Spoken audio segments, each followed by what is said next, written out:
Good. City Clerk, are we ready? We're ready. Okay, I'd like to call the meeting to order. Welcome everybody to the May 20th meeting of the Temple Terrace Community Redevelopment Agency.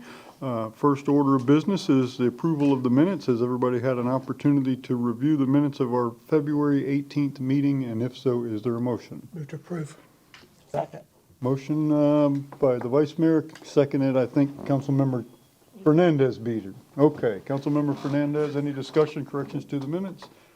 All those in favor say aye. Aye. Opposed? No nays. Minutes are adopted. Second item of business is a resolution approving the CRA Annual Comprehensive Financial Report for the fiscal year ending September 30th of 2024. And our Finance Director, Jim Ingram, is here to explain. Good evening. Good evening. Good afternoon, I Ross guess. and board members. Yes, we have a resolution to approve the CRA Annual Comprehensive Financial Report for the fiscal year ending September 30th, 2024. Forvis Mazars, the city's auditor, has completed the annual CRA audit, and I am here to answer any questions. We also have Jeff Wolf, our lead auditor for Forvis Mazars, who can answer any questions directed to him either. So, Very good. Thank you, Mr. Ingram. Council members, board members, are there questions? Board Member Fernandez.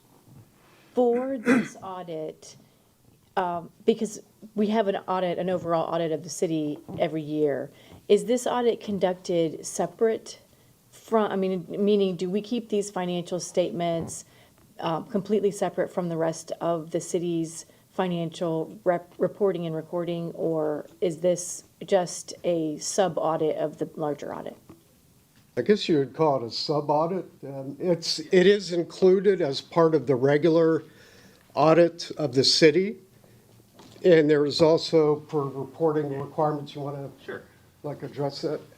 Good evening. Yeah, so it is a separate fund within the city. It is part of the city's audit. So it's part of the city's act. For 3-4 years ago, there was some legislation that came down that required them to be separately audited standalone financial statements. So it's really a compliance audit. You know, is the money being, is the TIF being calculated correctly and received? And then is the money being spent in accordance with the CRA plan? So, you know, there was no findings, no issues noted with our audit. So ultimately, you'd be ensured that the CRA is being spent, you know, as part of your plan. But it is part of the city audit as well. But it's just, it gets a higher focus when it's a standalone financial statements. And I just have another question. And this isn't necessarily specific to the audit, but more the overall financial ability of the CRA. And that, is the CRA able to receive grants either from county or other governments, like federal governments? And then that would necessitate a separate audit if we are able to do that. But what sources of funds are we allowed to bring into the CRA besides the TIF revenue? Typically, I mean, it's the grant would most likely go through the city, and then if it's eligible expenditure, it could be funneled through the CRA. So we could still go there, but typically the city most likely would be the recipient. Not saying that can't, you know, be directly through the CRA, but typically we don't see too much grant revenue, you know, coming through directly to the CRA. Thank you. I don't have any questions of either of you. Thank you for being here. It always makes us a little nervous when you come, but thank you. Mr. Ingham, I don't have any questions. That concludes your report? Yep. Very good. Thank you very much. Do we need a resolution for this? We do. Board members, if the annual comprehensive financial report for year ending September 30th, 2024 is acceptable, is there a motion? Move to approve the CRA Annual Comprehensive Financial Report fiscal year ending September 30th, 2024. Second. Motion by Councilmember Chambers, seconded by Vice Mayor Schisler. Any discussion of the motion? Just one question. Board member. And I just want for people in the public to know, is this document already accessible online? Yes, it is on our. This document is accessible online on our Finance Department website. It'll say 2024 CRA Annual Comprehensive. We have two annual comprehensive reports. Thank you. Any other discussion? If not, all those in favor say aye. Aye. Opposed? No nays. Thank you, Mr. Ingram. Next, we have a status update on the CRA, and our Community Development, Greg Pauley, is here to explain. Good evening, Mr. Pauley. Good evening, Chair, board members. Once again, Greg Pauley here this evening to provide you a quick update on some of the activities that have occurred since we last met to discuss the CRA parcels. If you recall, we met last at a workshop on the 8th of April. This warrants a pause. How are you, sir? I thought the meeting started. This is a CRA. Oh, excuse me. Please bear with me. We had a workshop on the 8th of last month. We talked about a lot of things. You provided some guidance and feedback. And shortly after that meeting, I did meet with our liaison from Florida ROI, Mr. John Lochner, who's in the audience with us this evening.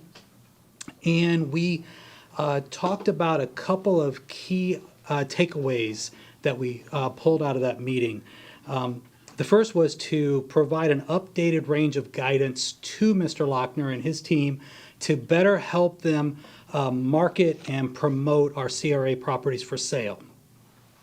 The second takeaway that we mentioned there was loosening the restrictions on speculative development.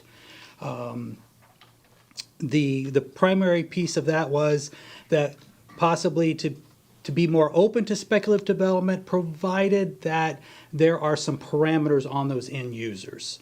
And we also talked about where the opportunity presents itself, allowing for negotiating a possibility of a public space to be developed in conjunction with a commercial property, specifically at the 8901 piece. Now, a lot of what I'm going to talk about here this evening is focused on the 8901 piece, but as you see when we get into this, much of it applies to 8447 also, the old restaurant piece a little further down the street. Could I get the slides back up, please?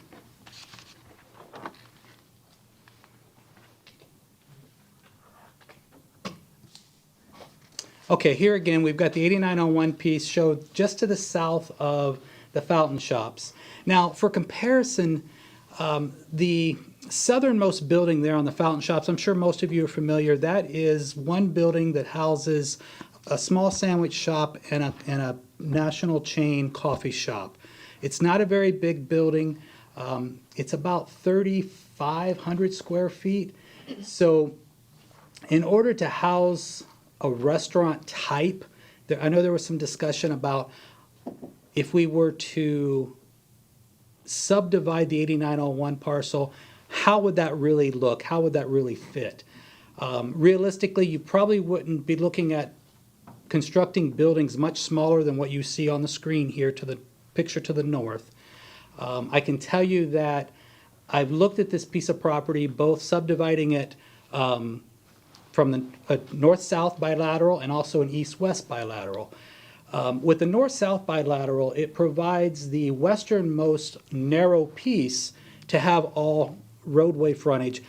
And I know we talked about roadway frontage being prime real estate for a commercial developer.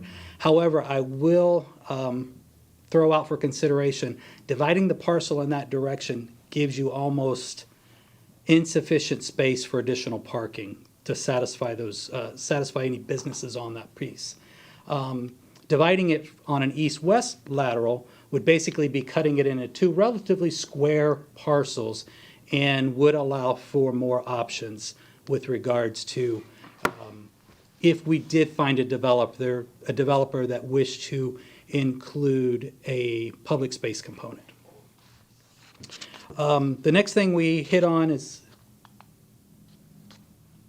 We just talked about negotiating possibilities for public space, and the next thing is to prioritize overall community value of any given project over other considerations. This allows our brokerage team to look at the true value that a project brings to the table and consider other options within the proposal.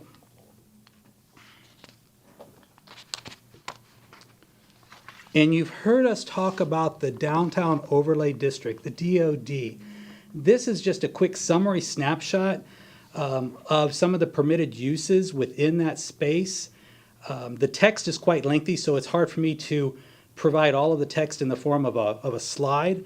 But here's a general outline of some of those permitted uses.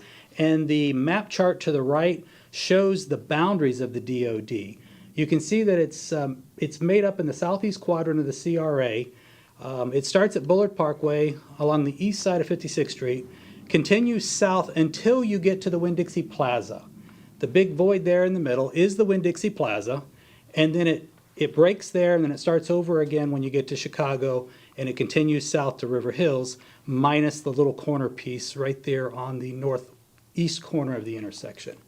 So again, I'm not going to read all of those. I'll leave them on screen for a second or two, let everybody kind of take them in, and just know that those are permitted uses as they apply to those two shaded areas on the map.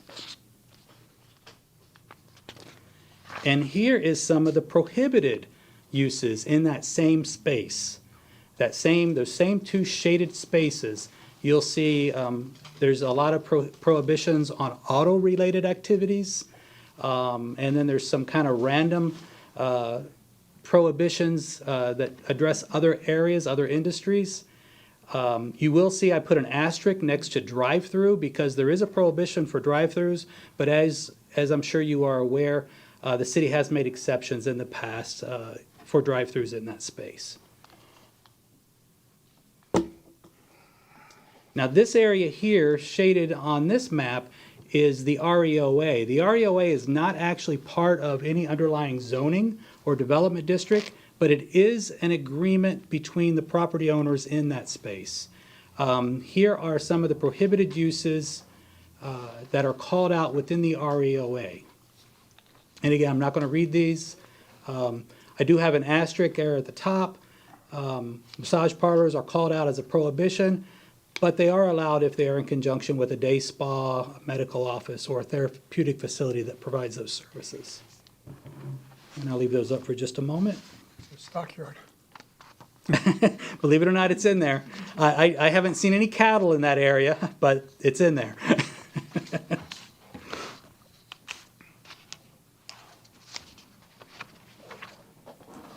And lastly, I have a slide up here, and I'll preface this slide by saying I realize that some of these ideas are just a summary, just a snapshot of things that maybe some of the members here have discussed, things that staff has discussed, things that we hear just from applicants within the community.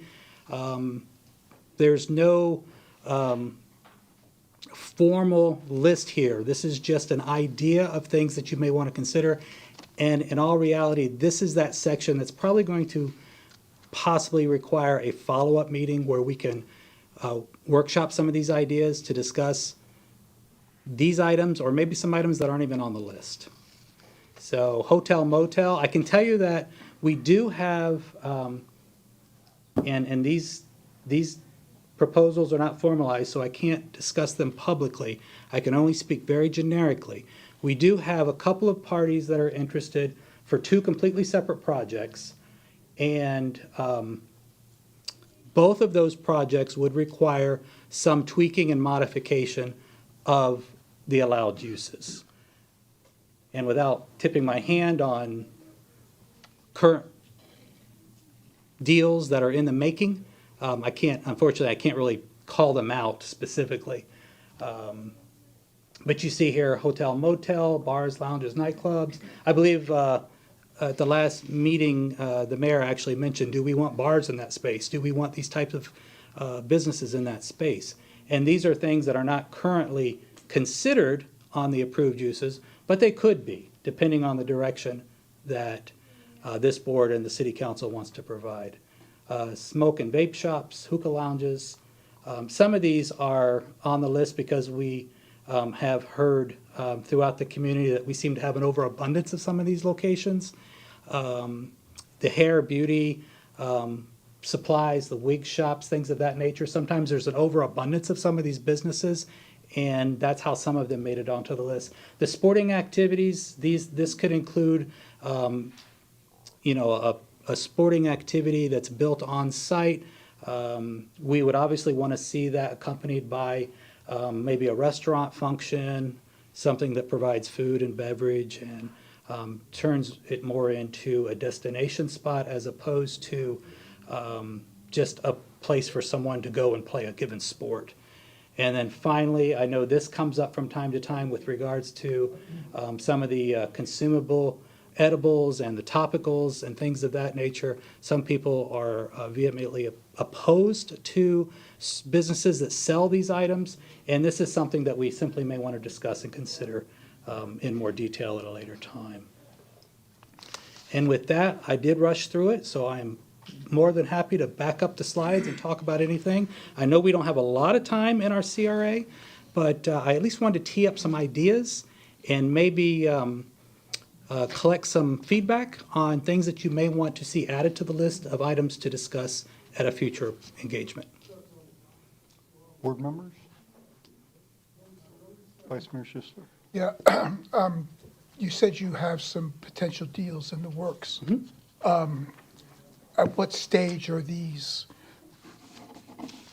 in the life cycle? One of them is currently trying to satisfy some layout constrictions. As you know, all I'm talking about here are business types and uses, but the CRA also has a variety of standards, development standards to include the way a site is laid out, the way and location that structures are constructed, and things of that nature. So one of them is trying to work out those details. Another one is in verbal negotiations with our broker and has not provided anything as of yet. I guess that leads me to my second part. Do we need to, we're not going to meet again till what, August? I think is the next CRA. That's correct, but I might be a little more aggressive with requesting special meetings if those opportunities present themselves sooner, which is the advantage, of course, of having our CRA immediately before a council meeting. That was my point. I mean, if you're close on some of these, I think we need to, don't wait till August if we don't have to. I agree 100%, and I will be more than happy to work with the city manager on presenting a special meeting opportunity if and when those ideas come to a valid proposal to bring before you. Board Member Fernandez? So I want to go back to the layout and the parcels and the division. I know you talked about dividing east, west, north, south, et cetera, but that 8901 is already subdivided into 13 smaller parcels, correct? That is correct, and if you Okay. remember, those parcels are Run from narrow parcels that run east to west. 56 to the interior road. That is correct. Okay, so my question for you has to do with projects. For construction layout or parcel layout, let's say that a developer wants to develop maybe a couple of restaurants and some public space to help activate the restaurants. How flexible would they need to buy? They would be able to buy multiple parcels then if they needed to. They don't have to buy all of 8901. Is that correct? They can buy a portion of it? I think it's going to be project specific on that. We didn't actually talk about breaking it apart in that fashion. We did talk more about dedicating a portion of it to a single developer if that developer wishes to build a project in conjunction with a public space being developed there, right there too. we have to be careful about how we would divide it, because you don't want to bite off too much of the prime piece and leave a parcel that is devalued, if you will. Right. You want to try to maintain some equity there, regardless of how you divide the property. You still want to maintain value across the entire piece. So basically, when a project comes in front of our representatives, we're looking at a couple of things, but they don't necessarily, the developer doesn't necessarily have to purchase the whole property, but we are looking at the project being presented. If it's only going to use a portion of this property, that the rest, whatever remains, is still a viable choice that somebody else could then come in and use for a project. I can tell you that I have to answer that in two different ways. Because the first way is our broker is actually looking for a buyer that can acquire the entire piece and develop it appropriately. If the board subsequent to the council wishes to provide direction on separating that and dividing that, that direction has not been given to our broker.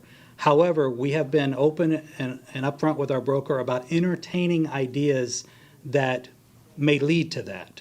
We're not leading with it, but we're listening to it. Does that make sense? Yeah, I mean, I just want to make sure that whatever projects are coming up, that we're looking at, we're measuring them from multiple methods, saying, this is a great project, it's going to leave half of the property untouched, but that's still a viable piece and there's still a market for that. Or this is a great project, but it's going to leave a small portion that's not a usable space.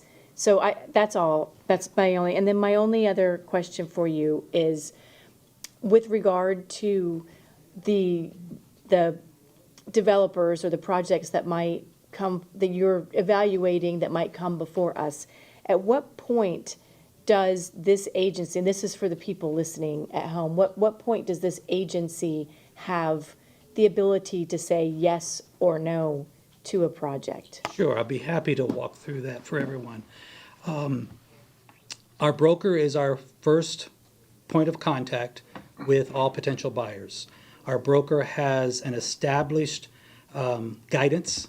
Most recently, as I mentioned, has recently been amended. But he has an established set of guides that he's going to go through when a possible buyer reaches out to him.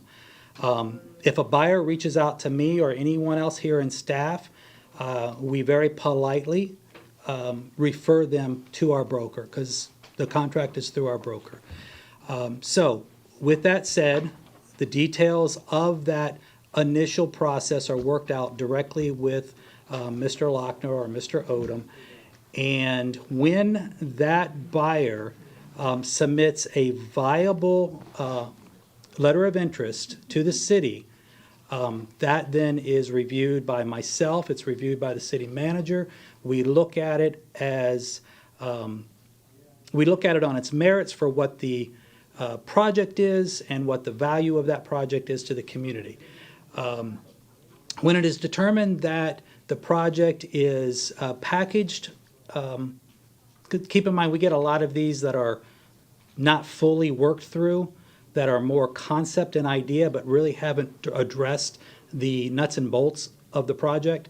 When it is at a point where those details have been addressed, then we, of course, we do have to publicly notice it. It has to go out to public notice for 30 days. Following the 30 days, we get it agendaed to come before this board. This board, and it's publicly noticed all the way through the process, this board will then review the proposal and then make a recommendation to either reject the proposal or advance the proposal for consideration by city council. And then in many cases, we would come right back to city council that same evening. We try to schedule it that way, that same evening for the members seated as council, then make a decision on whether or not this is a project that they wish to entertain or maybe provide feedback and ask the developer to come back with some updates. Thank you. Mr. Polly, we're running short on time, so I'm just going to give you real quick, my thoughts. That doesn't mean it's the prevailing thought. I really hope that we don't workshop this again. For years, we've all been at this a really long time, and there are whole new families of businesses that didn't even exist when we began on this journey. And so every time we meet, we inadvertently give guidance that I don't even think we mean to give. We learned last time that we had given instructions that I don't think anybody knew that we had given that kind of instruction. So, look, as far as I'm concerned, you know what we're trying to build here. You know what the vision is. It's an activated downtown that draws people there to live, work, and play. That's always been the vision. I didn't see anything on the prohibited list of businesses that I think we would want to take off that prohibited list. I don't think we want any stockyards and junkyards down there. But if you get something that comes to you that's a novel idea that would activate this space and bring people down there,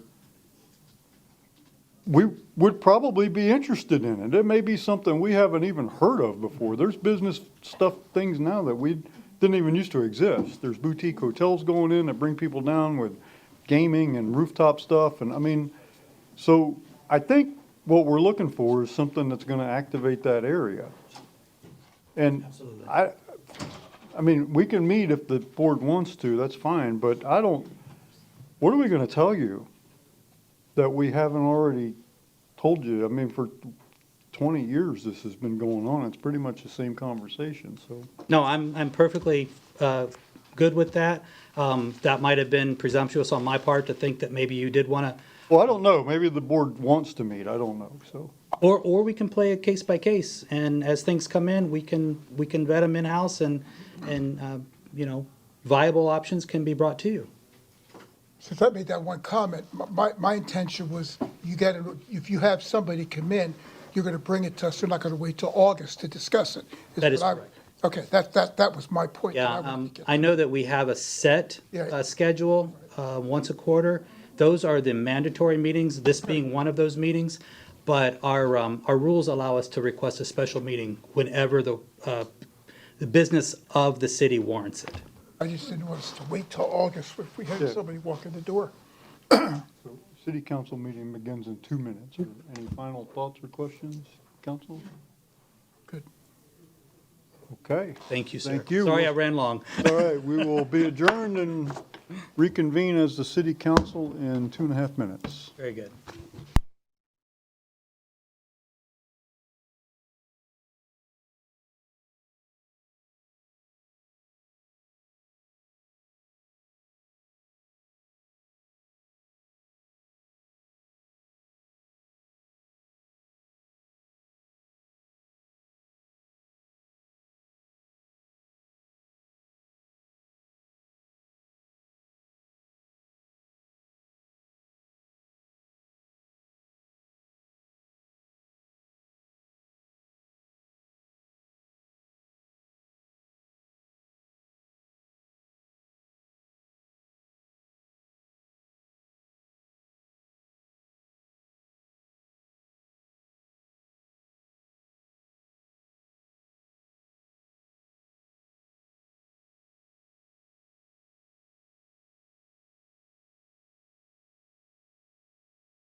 Welcome, everybody, to the May 20th meeting of the Temple Terrace City Council.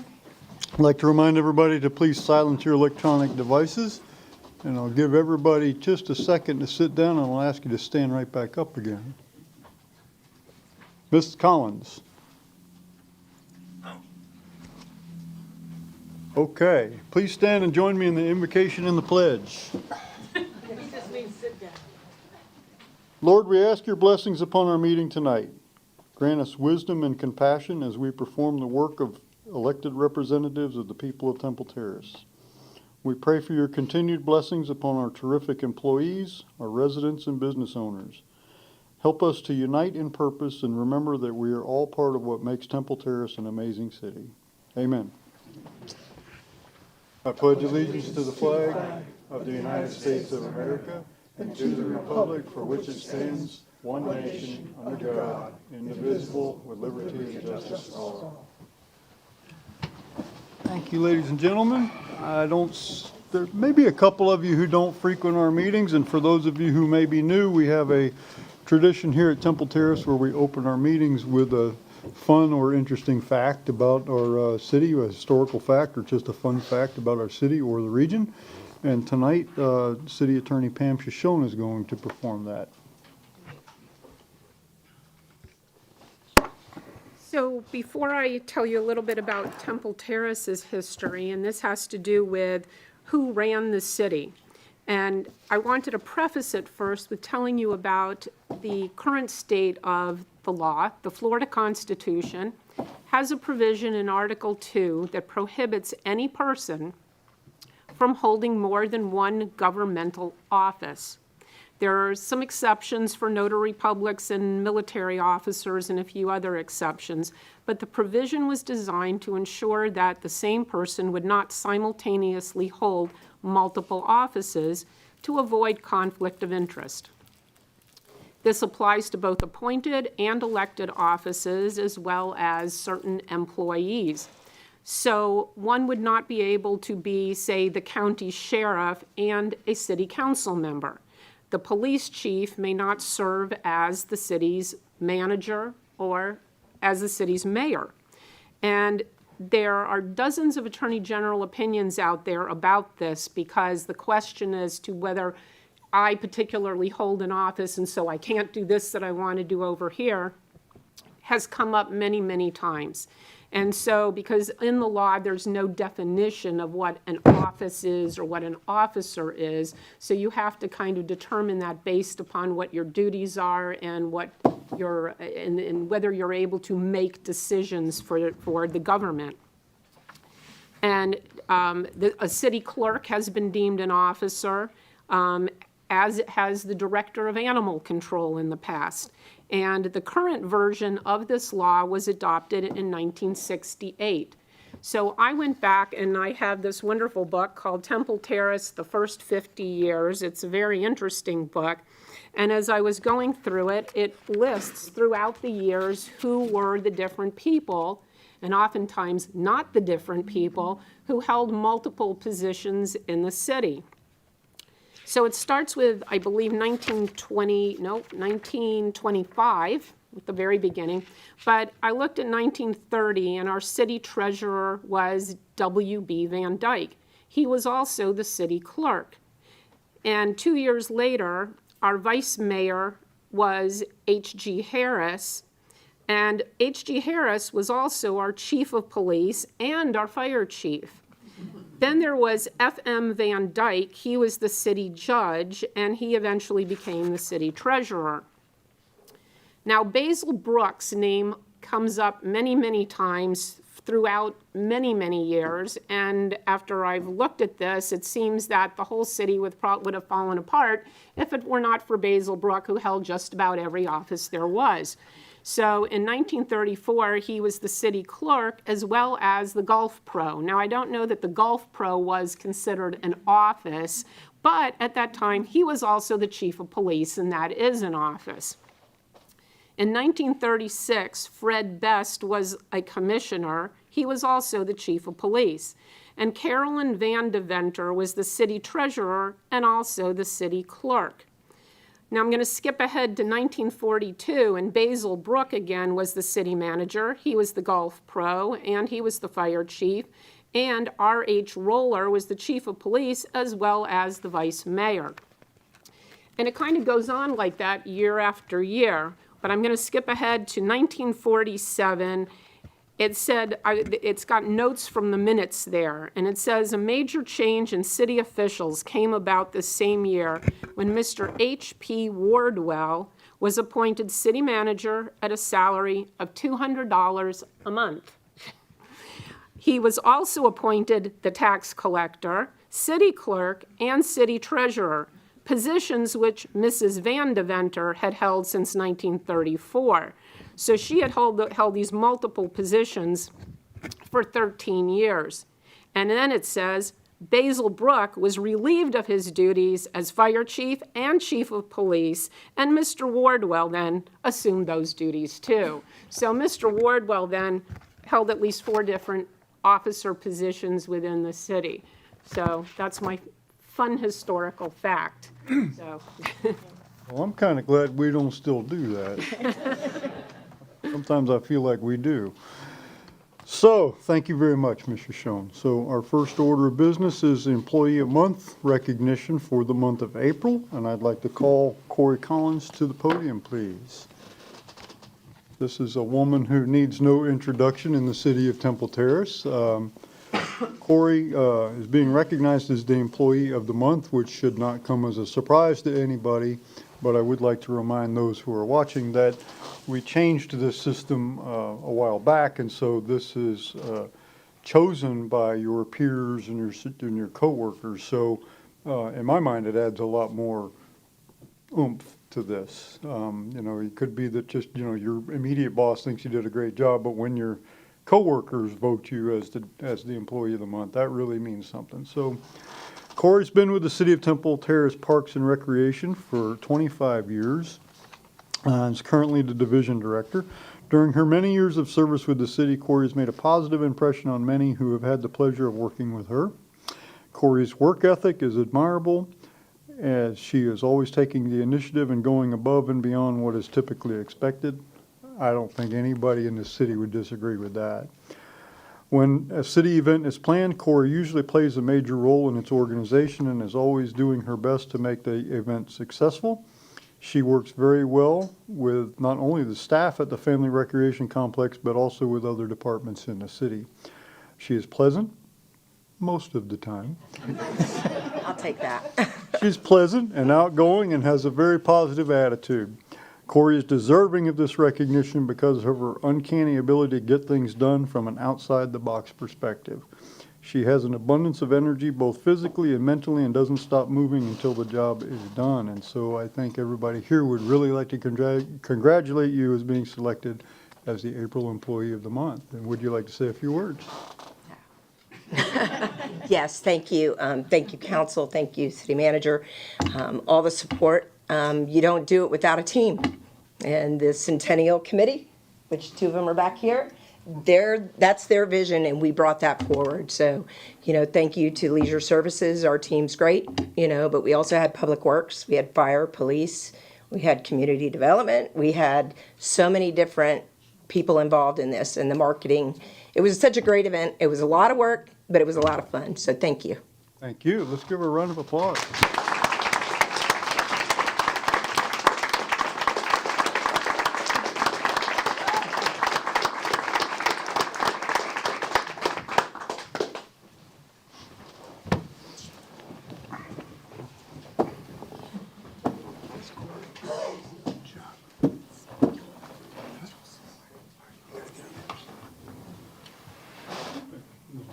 No, I don't.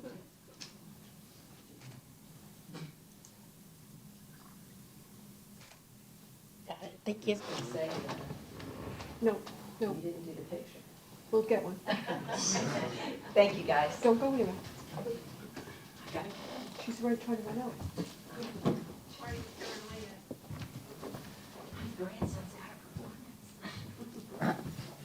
Corey, I have a little off-script recognition for you, if you'd please come back up. and then sit, and then stand. So we have a little off script. This is not on the agenda. And so, a little surprise for you here. It's hard to do that in a public meeting because everything's on the agendas. But we are allowed. We ran this by the Attorney General. And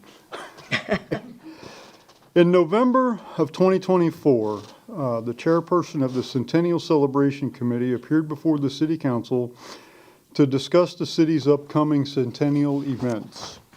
The Centennial Committee had done a tremendous amount of work in putting together an impressive event schedule for the city's year-long presentations. Some of our members are here.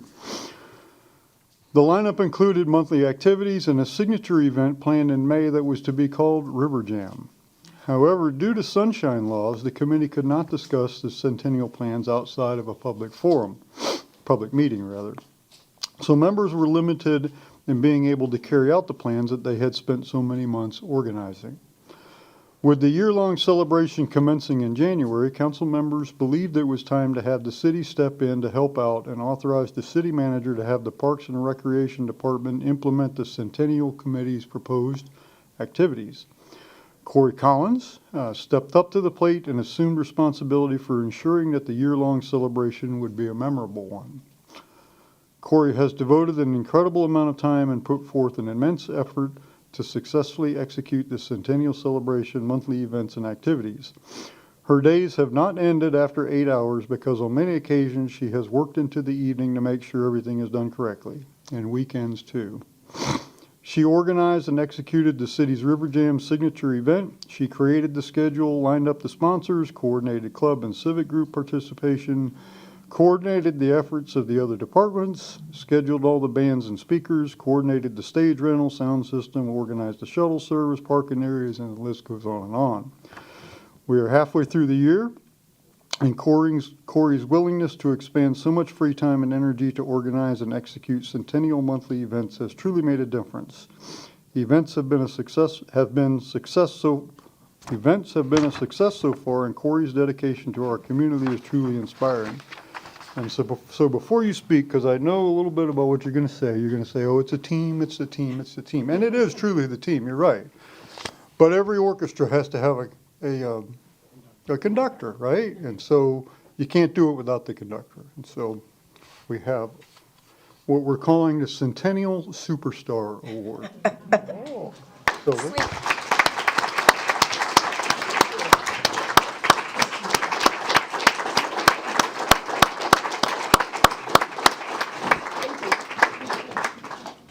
council, this is a council award. We should all go down. Make it.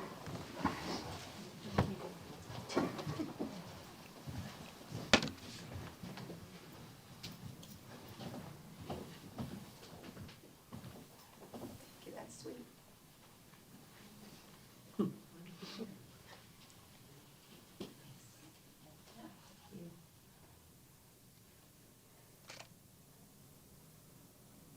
And one more. Thank you.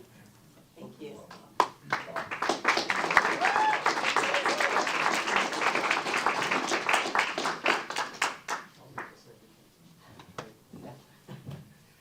I'm not going to say anything. My grandson has a band performance in 20 minutes in Wesley Chapel. So thank you, guys. We're following your visual. Please escort. Okay, next up, we have a certificate of recognition for public safety telecommunicator, Venus Checo Almonte. Please come up, approach the podium. Good evening. Hello. We missed you last meeting. You were supposed to get this done. That is correct. Yeah, that's all right. That's all right. We kept it in the refrigerator. So thank you for being here. I'm glad you could make it tonight.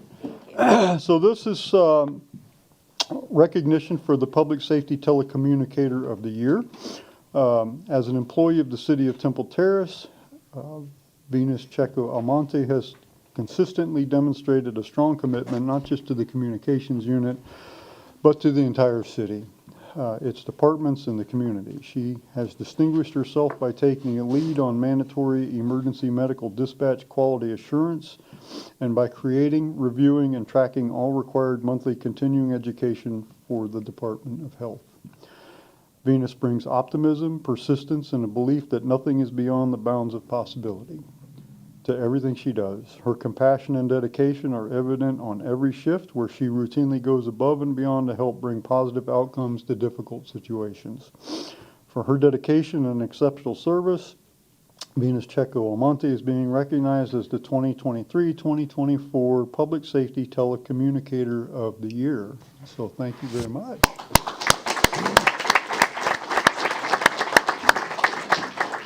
Would you like to say a few words? Sure. This makes me really nervous. I want to say thank you to my leadership, my commander, and also my supervisor. I'm really grateful to be in a field where I have a lot of passion for, and I'm looking for the years to come. So this is a true honor. Well, thank you, and thank you for what you do. Are you day shift, night shift? Night shift. Night shift. Okay. How long have you been on nights? A long time. I've been almost 10 years in February. So Wow. February 2016. yeah, Okay. Well, thank you for being here, and thank you for everything Thank you do you. for our city. I appreciate you guys all. This didn't go as planned. Oh, it's okay. They'll take it. Oh, you want me to hold it? Yes. Okay, you gotta hold that. Look, you got the better one. I just got this. This is the real one. Why do I have this? We don't, we're not in Right ahead, charge here. sir. Go right I'll ahead. give you a real Go one. on.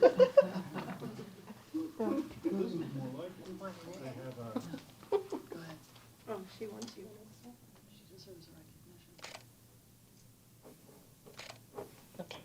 Cheryl, let's go on with you guys. Unless you don't like them. No, I do. I love them. All right. I'm just gonna move this. Sorry, guys.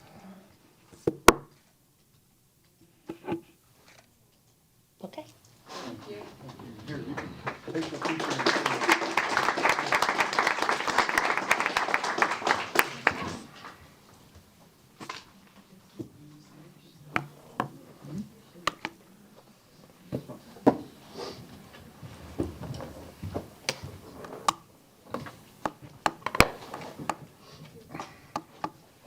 Okay, next we have a proclamation for Emergency Medical Services Week, and our Assistant Fire Chief Shane Salmon is here. I see our medical director's here too. She is. She's just gonna watch you get awarded, or is she coming up with you? Well, she's welcome to.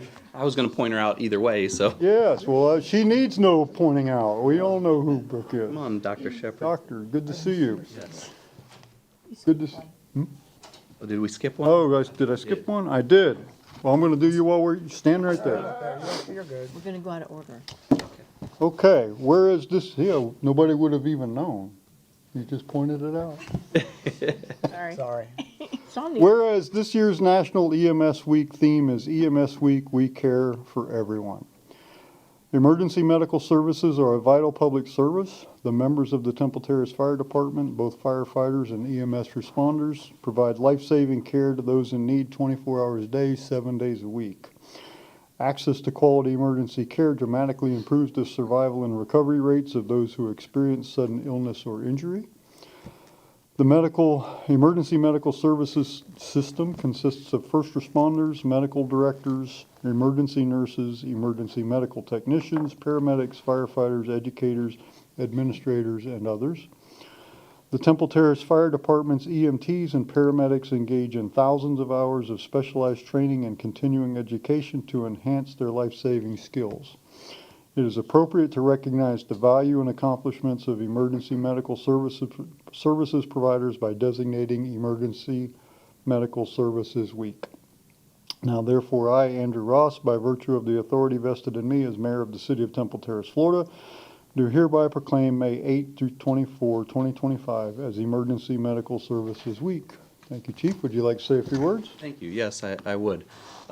First, I don't want to be too long, but I wanted to say thank you to the mayor and the city council members for taking the time to recognize EMS Week. It does not go unnoticed that we have such a great department because of the council and the folks who have come before us and kind of paved the direction for our department. And EMS is a very large portion of the fire department. It's about 85% of our call volume. And so our paramedics, our EMTs, very well prepared, very well trained. As the national theme is "We care for everyone," that embodies our department fully through compassion, through respect, through professionalism. Our men and women of our fire department go above and beyond every day for the citizens of Temple Terrace, and they do it proudly. They do it proudly, so you guys should feel really good about your fire department and EMS. That being said, Dr. Shepard needs no introduction. A fantastic person, a fantastic citizen of the city of Temple Terrace, but she is the backbone of our agency and allows us to provide excellent, high-quality EMS to the citizens of Temple Terrace. So, Dr. Shepard, would you like to say anything? I'll just echo the thanks for acknowledging EMS Week 2025. I think it goes without saying that we have a stellar fire department that also provides our EMS services. And one thing that many citizens may not realize is we don't outsource our EMS services like many of our folks do in the area. We take it all in-house and take care of the citizens when they call. And because of that, we're really able to provide not only excellent quality medical care, but excellent customer service. And as an emergency medicine physician that's been practicing in Hillsborough County for now 18 years, I can tell you that we are definitely leading in both of those areas. So I do appreciate your support and your continued support. It means a lot. So thank you. Thank you, Dr. Shepard. And Chief, we appreciate what you and your folks do all the time. The citizens do. I know we get compliments nonstop from people who have to call 911 and get services from the fire department. I have never had one person that had anything but positive things to say in the 9 years that I've been around. So thank you. Please tell the troops thank you for everything you do. Thank you. So thank you.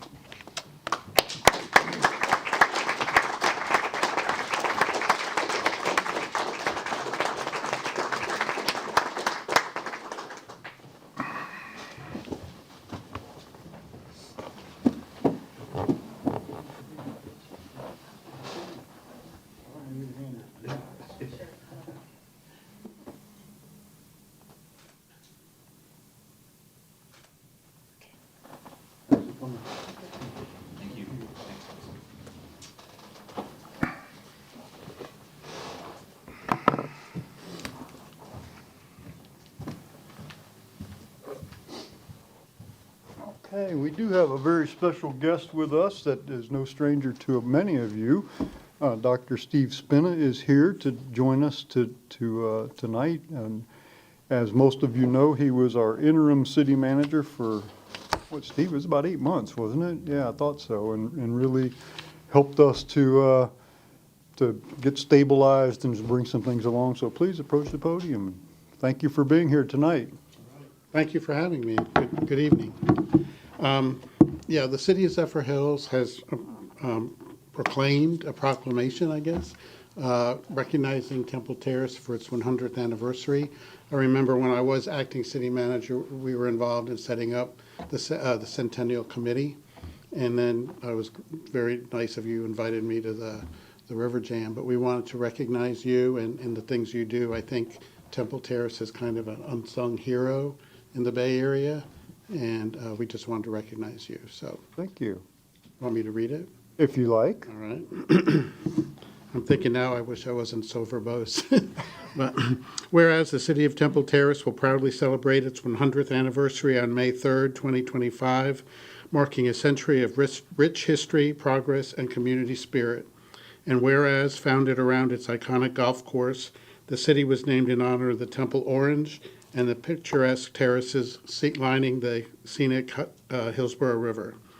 And whereas Temple Terrace has grown into a thriving, full-service city with 200 dedicated employees across multiple divisions, including police, fire, water, sewer, sanitation, library, administrative offices, and ensuring top-quality service for its residents. And whereas the city has built a reputation for progressive governance, leading the Tampa Bay region in policy, innovation, and municipal services. The Temple Terrace Police Department and Temple Terrace Fire Department are both accredited and collaborate with regional partners to provide efficient, high-quality public service. And whereas Temple Terrace offers an abundance of recreational opportunities, including a state-of-the-art family recreation center, parks, scenic trails, and an expansive riverfront access, fostering a vibrant and active community. And whereas the city's rich architectural heritage is showcased in its historic district, featuring 7 beautifully preserved 1920s Mediterranean Revival-style homes, as well as numerous mid-century modern residences that reflect its unique character and charm. And now, therefore, Melanie Barr Monson, Mayor of Zephyr Hills, along with the esteemed City Council and proud residents of our community, do hereby recognize and celebrate the City of Temple Terrace on its 100th anniversary. We honor its storied past, enduring progress, and bright future as a diverse and thriving home to 28 residents. Thank you very much. Thank you.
Okay, one more. We have National Public Works Week. I believe our Public Works Director, Jason Warrenfeldt, is here to receive the proclamation. How you doing? Good evening. I'm good. Good to see you. Thanks for everything you do. Whereas public works professionals focus on infrastructure, facilities, and services that are of vital importance to sustainable and resilient communities, and to the public health, high quality of life, and well-being of the people of Temple Terrace. These infrastructure, facilities, and services could not be provided without the dedicated effort of public works professionals who are engineers, managers, employees at all levels of government and the private sector, who are responsible for rebuilding, improving, and protecting our nation's transportation, water supply, water treatment, and solid waste systems, public buildings, and other structures and facilities essential for our citizens.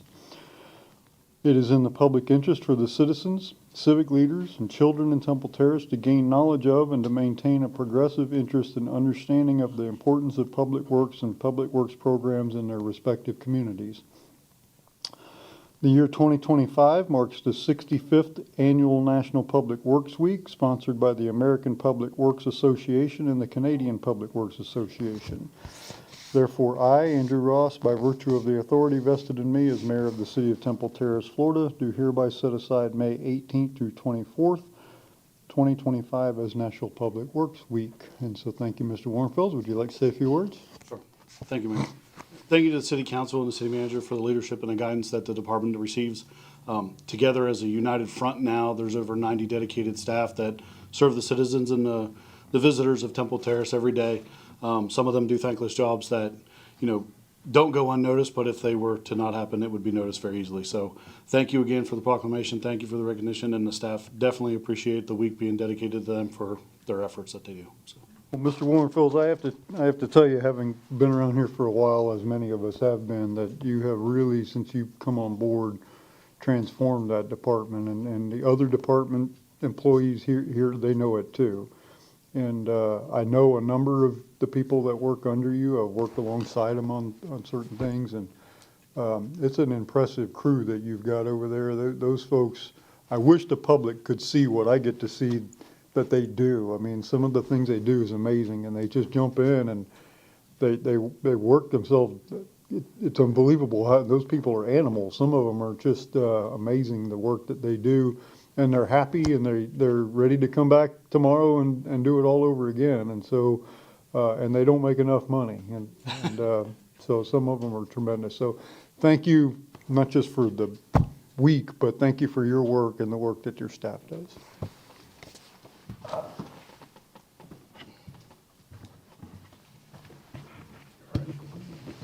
damn, boy. You better go sit down. It's National Safety Week.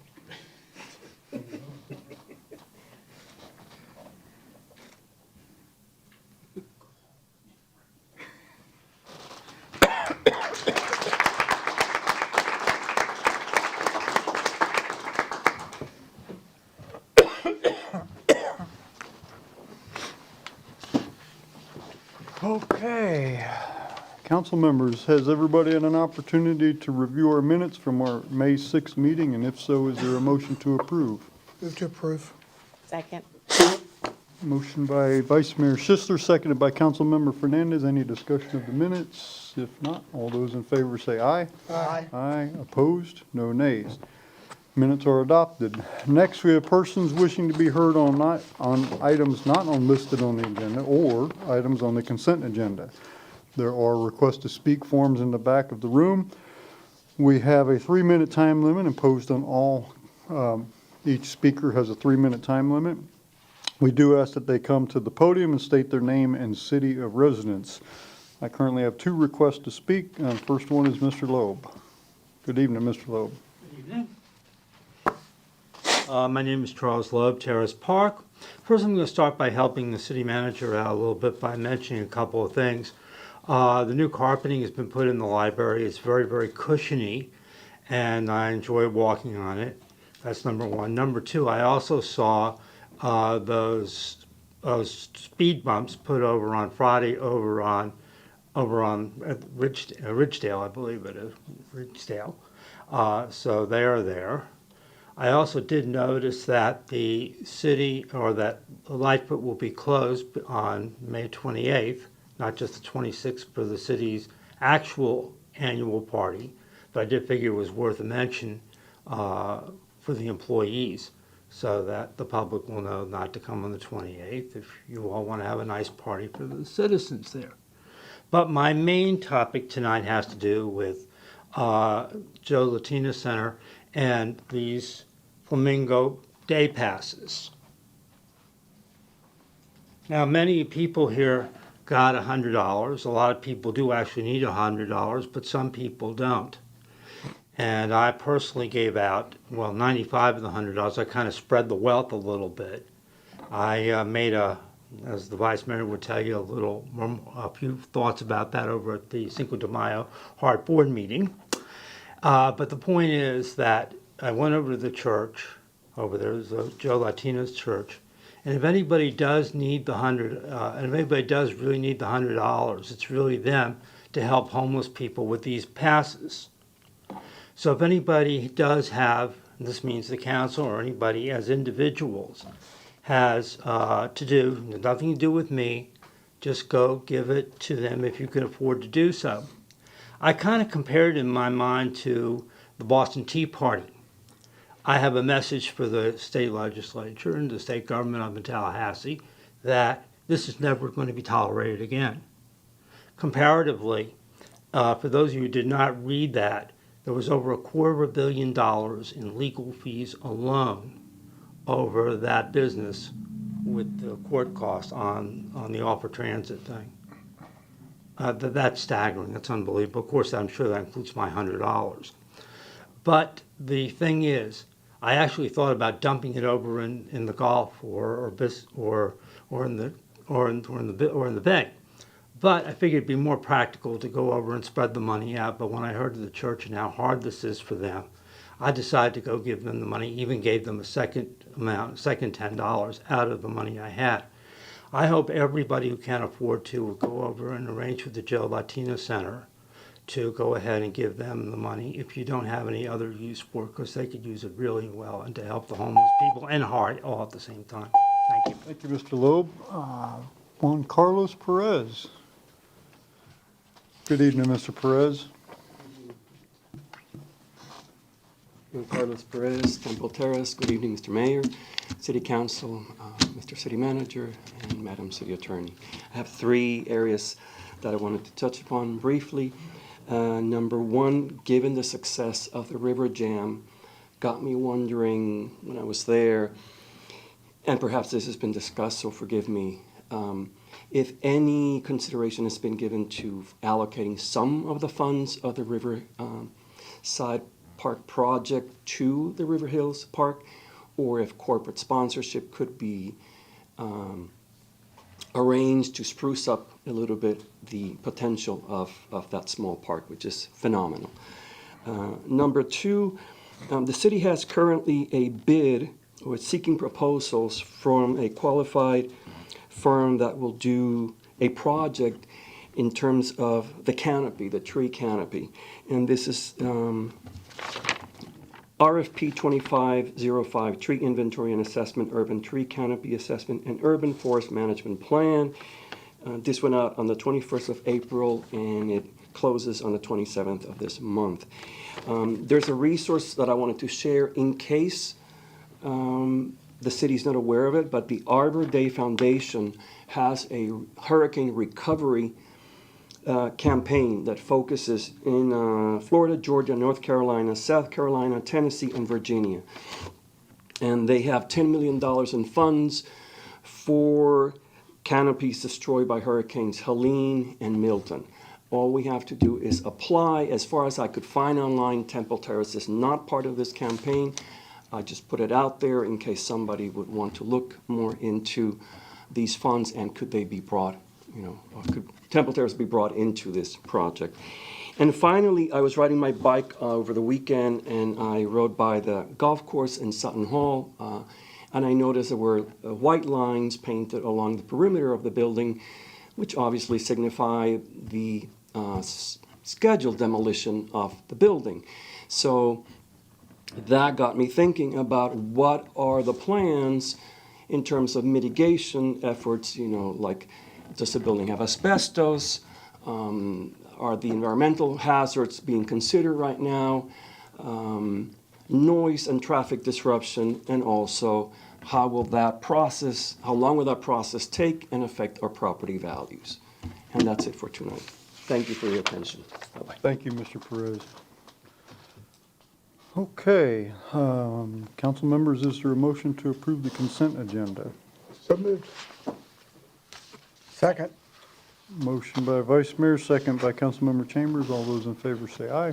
Aye. Opposed? No nays. Consent agenda is adopted. Public hearings. First item is a resolution approving the Sunnyside Road complete street design to Johnson, Murmuran, and Thompson Incorporated. And our city engineer, Brian McCarthy, is here to explain. Good evening, Mr. McCarthy. Good evening, Honorable Mayor, City Council. I'm Brian McCarthy, City Engineer, and I'm here this evening to seek approval for a design task to JMT for the Sunnyside Road Complete Streets project. The figure on the screen is a general project mapped area showing the limits. The Sunnyside Road is identified in red. It extends from the southern end, which is South River Hills Avenue, all the way up to its northern end at Bullard Parkway. Also identified on this figure are 3 yellow squares that kind of represent the existing speed humps on the roadway. Originally, we were going to resurface this roadway because of an earlier water main improvement project.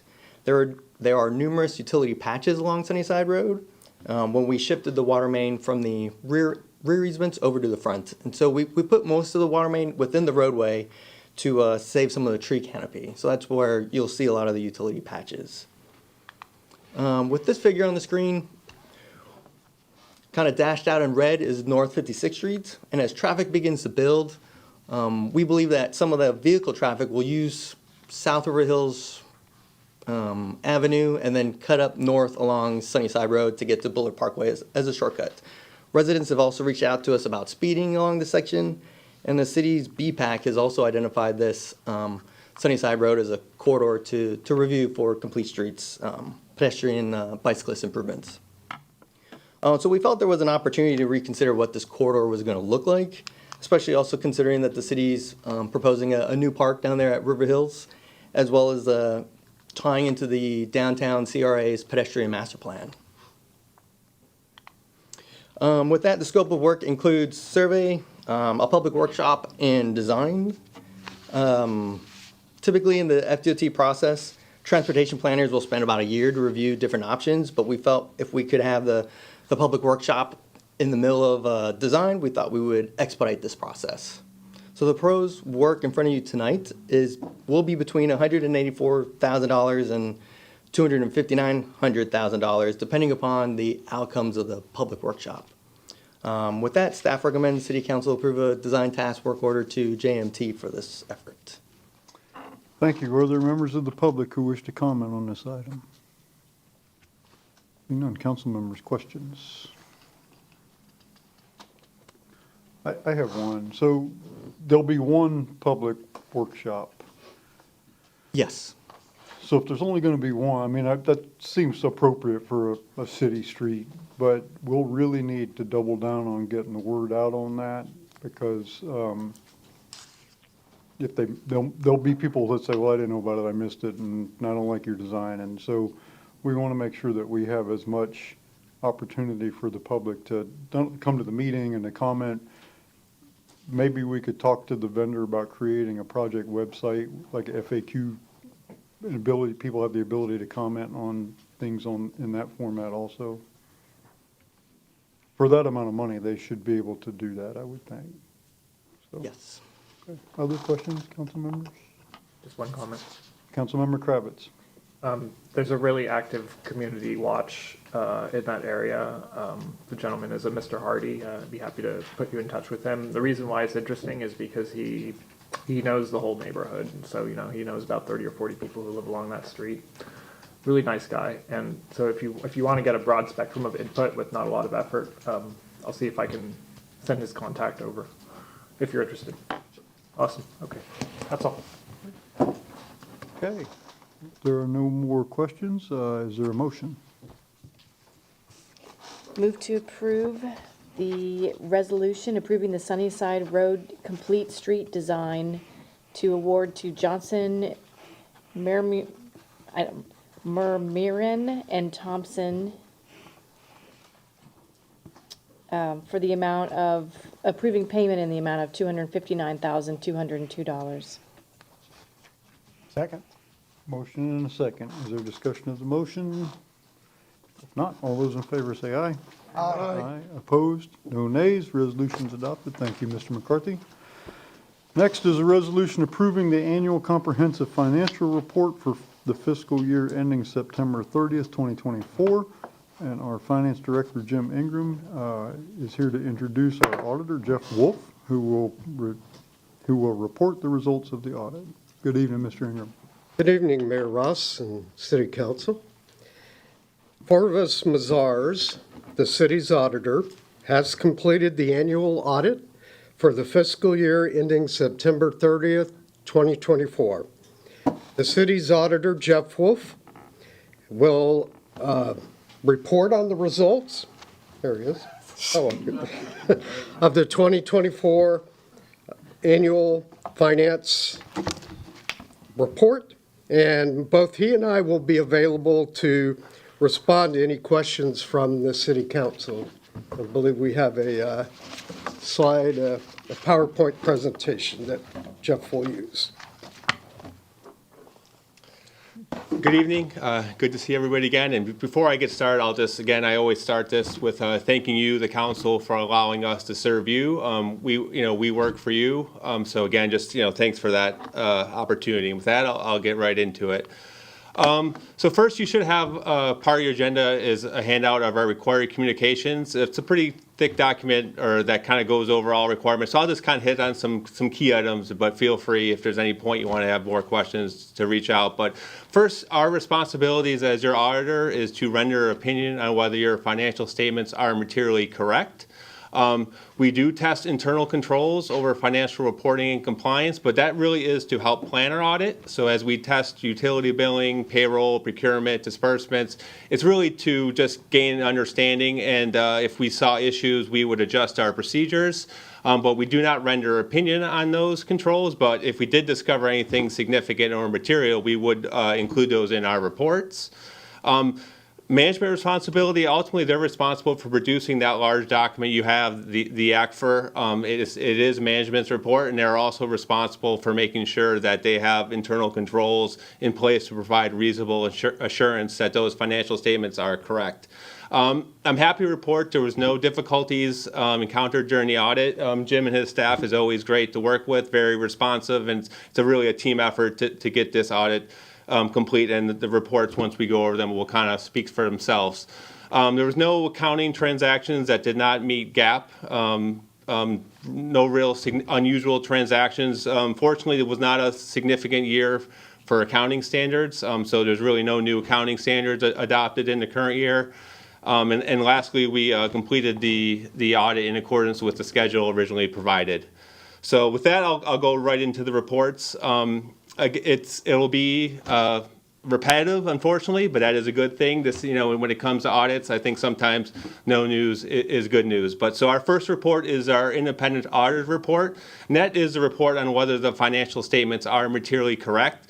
We had an unmodified opinion, which I know that doesn't sound anything special, but that is the highest level of assurance you can receive that your financial statements are materially correct. Next is our report on internal control over financial reporting and compliance. Again, remember, we don't issue opinion on these controls, but if we noted a material weakness or significant deficiencies in controls, we would communicate those to you. And I'm happy to report that that report is a clean report with no findings or no issues noted. This year, you did meet the federal single audit threshold of $750,000, so you did require a single audit, a federal single audit. Now, that was really only related to the Corona fiscal recovery funds. Those dollars were audited, and again, no findings, no control issues noted with that report. Our next report is our independent accountant report, and this is just a report on compliance with Florida statutes as it relates to investments to make sure you're following your investment policy. And again, no findings or no compliance issues noted with that report. Then our last report is our Auditor General required management letter, and this kind of covers several things. First, if the city was in any kind of financial emergency or just saw any significant negative trends in your financial, we will report that to you. But again, no issues noted there. As we get into the financial information, you'll see that you're in pretty strong financial position. And if you go back 6-7 years ago, that was not the same story. We did have comments on this, so it really kind of shows the significant improvement that has been made over the last 5-6 years. So should be take credit for that as council. And then if any other issues that maybe didn't quite meet the level of the internal control report, if we had any other additional recommendations, we would include that in the management letter. But again, this is a clean report with no findings or issues noted. So overall, from the audit standpoint, it was a very clean report. Again, the team was great to work with, and we appreciate their cooperation. So I'll just kind of jump into some real high-level citywide financial information. So this is just your citywide analysis broken up between your governmental activities, meeting your general fund, your governmental funds that are really supported by taxes and intergovernmental revenue, and then your business type activities, which is your funds that are really supported by user fees, so your water, sewer, things like that. So I think the key is the current ratio, which is really a liquidity ratio to show your ability to pay current liabilities using current assets, and the governmental activities is a very strong 3.8. Then your business type activities is 10.9. So very, from a citywide full accrual, meaning long-term debts, long-term assets, maybe not what you're totally accustomed to looking at through budget, or probably more focused on the general fund and those fund level statements. But, again, I think the current ratio shows that from overall citywide analysis, you're in a pretty strong position. On to the general fund, which is obviously your main operating fund. Overall, pretty consistent with prior year. Your liabilities, that number mostly is related to the unearned revenue related to the fiscal recovery funds, which, as I'm sure you know, will be spending down over the next 2 years, because the requirements will have those funds obligated by 12/31/24, but spent by the end of 26. So those numbers will continue to drop. I think the key takeaway is your unassigned fund balance as percentage of total expenditures and transfers. This is really your reserves.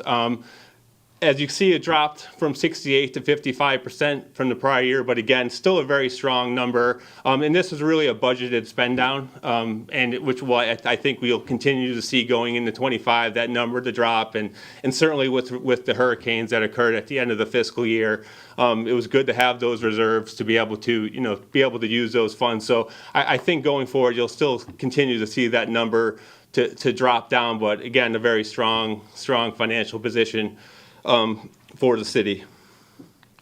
And And then just a quick comparison of how you ended up compared to budget, your final amended budget. Revenue was down compared to budget by about 4.2 million, but this was really just related to a timing of a state grant, I think related to the EOC. So just the grant didn't come into fruition during the fiscal year, and that kind of also goes along with the expenditures. You're under by about $6.1 million compared to your final budget, but that again is really just capital expenditures that were coincide with the grant, so not necessarily funds that will be available going forward. Those will most likely be appropriated into next year's the current year fiscal year 25 budget. So with that, that's all I really plan on covering, but if there's any more questions on the audit or the reports, I'd be more than happy to answer those for you. Thank you, Mr. Wolf. Are there members of the public who wish to comment on this item? Seeing none. Council members, other questions? I just have one, just for the people watching, to make sure that they do know that this document is fully public. Question or comment? It's on the website. It's a comment. Okay, we'll get to comments. Any questions? Okay. Thank you, Mr. Wolf. Is there a motion? Yes. Move to approve the annual comprehensive financial report act for fiscal year ending September 30th, 2024. Second. Motion and a second. Councilmember Fernandez, you recognize. Just want to reiterate from our CRA meeting earlier, for those who weren't watching that, so that people watching at home do understand that this document is public and fully available on our website as of right now. So if they have an interest in looking at the full document. Thank you. Other comments on the motion? Yes, discussion? I'd like to specifically thank Jim and Jennifer and his staff. This is a major project every year that takes probably 6-8 months to complete. They did a great job. And also the members of the audit committee, the citizen Tom Smith and Peter Steffens, who have sat through these meetings. It's a lot different than it used to be. Those meetings used to last for a long time trying to figure out the issues that were going on and helping the staff. They're a lot easier, they're a lot cleaner, and it takes good effort on our finance department, to which I say thank you. It's a great job. Thank you. And thank you, Mr. Wolf, for your help. I just want to say, Mr. Ingram, real quickly, thank you for everything, and I wish Dr. Spindle were still here, and City Manager Bahia and Mr. Ingram and your Deputy Director, Ms. Newman, and your staff have just done a tremendous job, and a lot of us remember when these weren't as clean as they are now. And it's really a good feeling to have that confidence in finance, to know that things are being done above board, everything's the way it needs to be. And not to belabor the point, but I was with Governor DeSantis recently, and he was talking to us about finances in the state of Florida. He was talking about 3 things in particular that I'll say much quicker than he did, but he talked about how much they've paid down the state debt that's been accumulating since 1845 or whenever, and prepaid that, saving hundreds of millions of dollars in future interest payments. He talked about how they've increased the rainy day fund by, in the state case, I think it's like 3.5 times or something like that. In our case, it's like 50 times. And he talked about lowering taxes. Well, those 3 things we have done here in the city of Temple Terrace. I'm not going to argue, but I'd say we did it first.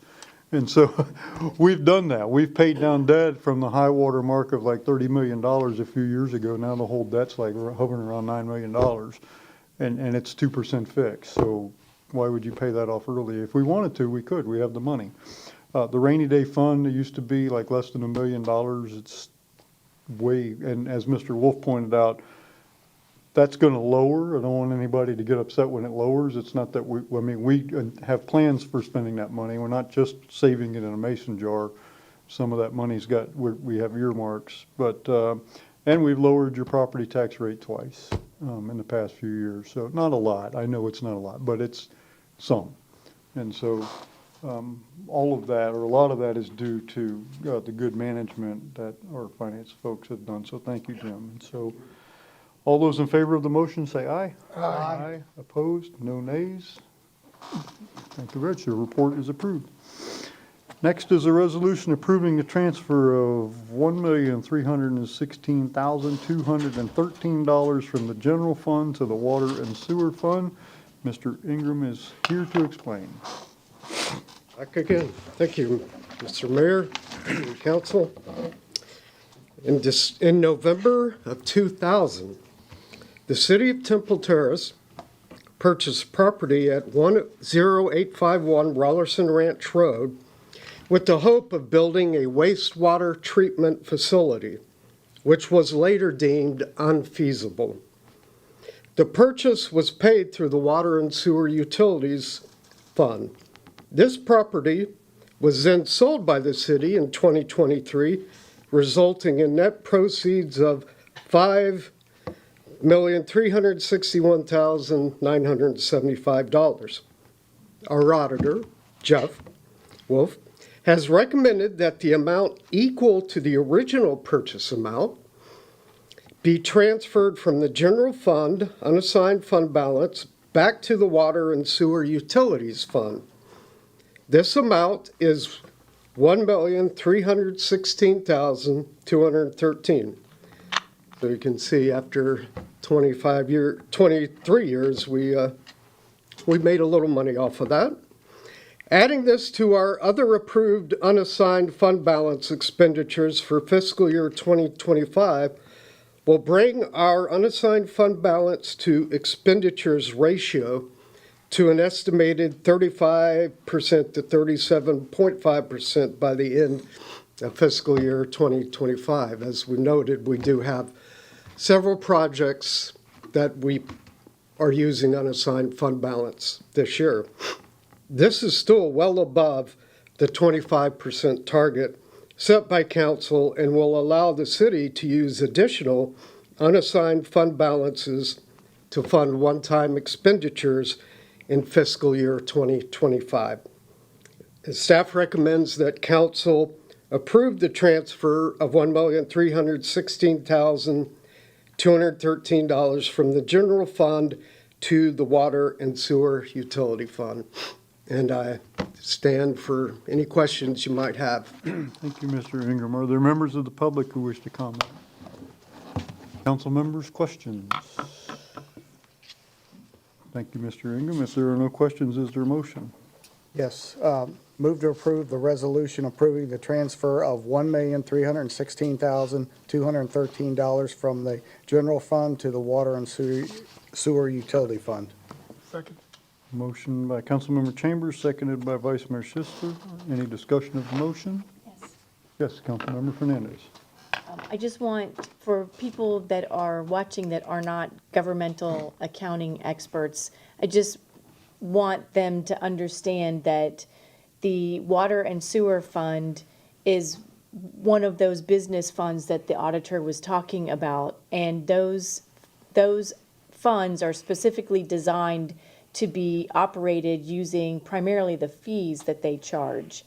So they're not designed to provide support to the general fund.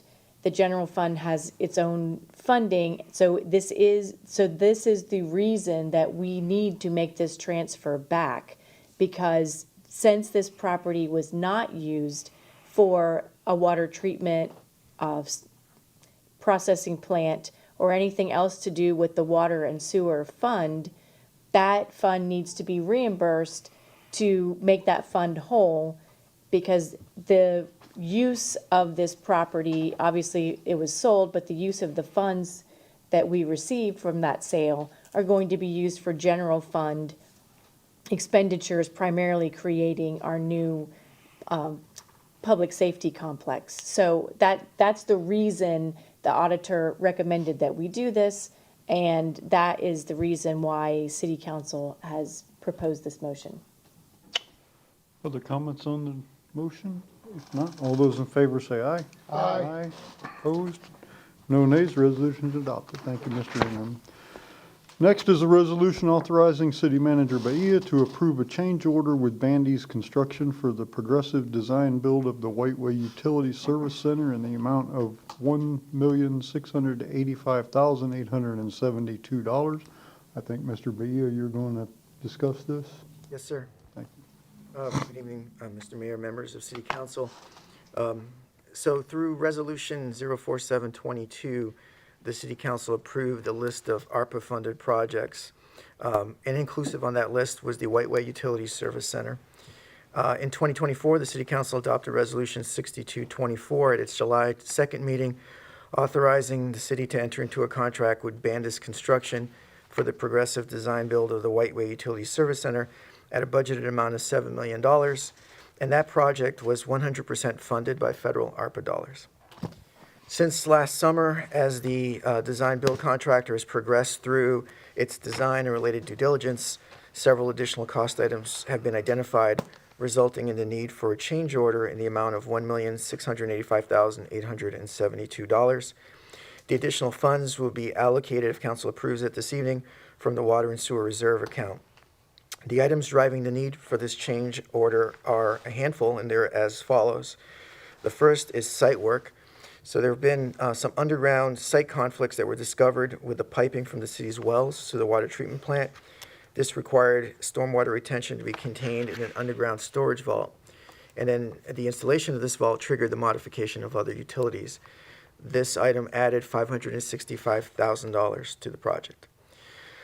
Second element is mechanical, electrical, and plumbing, or MEP. The contractor has experienced across-the-board price increases in MEPs, mostly in electrical. The price of copper, for example, has increased significantly and has remained high. The generator for this project was originally planned to be a split unit, but was changed to a combined stacked unit to address space concerns. The generator item alone increased in cost from $150,000 to $325,000. MEPs added total of $634,540. Third element is the architectural design. This project was originally contemplated with a very Spartan box-like style. During the design, the contractor was tasked with changing this to more of a Spanish Mediterranean style that'd be more in line with the rest of a lot of our city buildings, such as the library and the fire station in Lightfoot. That added $336,332 to the project. Fourth element is furniture. The city's original request for proposals for this project excluded furniture, and as the project evolved, the city requested that furniture be considered. This added $100,000. And the last element is a requirement actually that was put on the project by the Development Review Committee to add a fence separating the property from the residential on the west side of the site, and this added $50,000. As council will recall, the federal government, and this was mentioned just earlier by the auditor, the federal government mandated the completion of ARPA-funded projects by December 31st, 2026. If council were to approve this change order tonight, the contractor will be able to begin ordering materials. The project is expected to be before council for site plan approval sometime in June or July. The contractor is estimated breaking ground by end of July and about 12 months for construction. Of course, as we all know, with hurricane season, you say 12 months for construction, it could end up being longer. So we are conservatively projecting that the project, if it starts in July, will more than likely be completed no later than the end of October, hopefully, 2026. And again, this is all contingent on getting timely approvals. Time right now is our biggest enemy. So right now we feel confident we can get it done, but the window is is closing on us pretty rapidly. I'm happy to stand for questions. Mr. Warren Phillips is also here if you have any more technical-oriented questions regarding the project. Thank you, Mr. Bahia. Are there members of the public who wish to comment on this? If not, council member questions. Councilmember Fernandez. So this is a significant change order that we're looking at. And obviously you and I have already spoken about this, but I just want to have some of that discussion on the record, and that is there anything that the city could have done in terms of preparing for this project or thinking through what we needed for the project or anything that we could have done that would have maybe avoided the change order and also extended our timeline? So, in terms of extending the timeline, I don't think there's anything we could have done for that. We were very concerned about the timeline from day one. This project, although I think the important part to remember is that if council approves it this evening, you're getting, in essence, a $9 million building for $1.8 million of city funds. The rest are ARPA funds. Not to say that that's not tax money, it is, but these were funds that were doled out for a purpose to stimulate the economy in recovery from COVID. So I think from that perspective, it's important to keep that in mind. We've looked at this. I think there was a concern initially and throughout, again, about making sure we stayed on course and on time. So right now, we're in a situation as well as time has progressed, where we have this tariff environment right now, which is complicating matters. I'm sure that played into it, particularly in the MEP discussion. The architectural design, the concern initially was, we wanted to make sure that $7 million was enough. So originally, when this was looked at, it was basically just give us a building, and so they presented us with a box. I think the community, I believe, finds it important to have some architectural style. This is something that's going to live with this community probably for 40 years or more. So I think it'd be important to have it match more or less the quality that we want and everything else that we have in our community, in our inventory. So hopefully that helps answer the question. Yeah, that's it. Any other I questions? have a comment later. I have a question. So this is a change order. The contract already exists with Bandy's. It does. Is there a clause in this? I mean, I know we approved it, but it's been a while. Is there a clause in this contract, I'm trying to remember, that discusses the completion date must be by the end of December 26, or what? Is there something in, I'm trying to recall. Do you recall that off the top of your head? I'd have to. I know it's not part of the change order. I'm just I'd have to wondering. If you don't defer to know, I get it. here on that one. Don't get up. Yeah, I know. Now I feel bad. Don't get up. God, bless.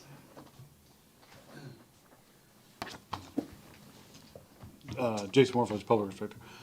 Yes, there is a clause in there, and we have discussed these timelines at every meeting we have, which is weekly.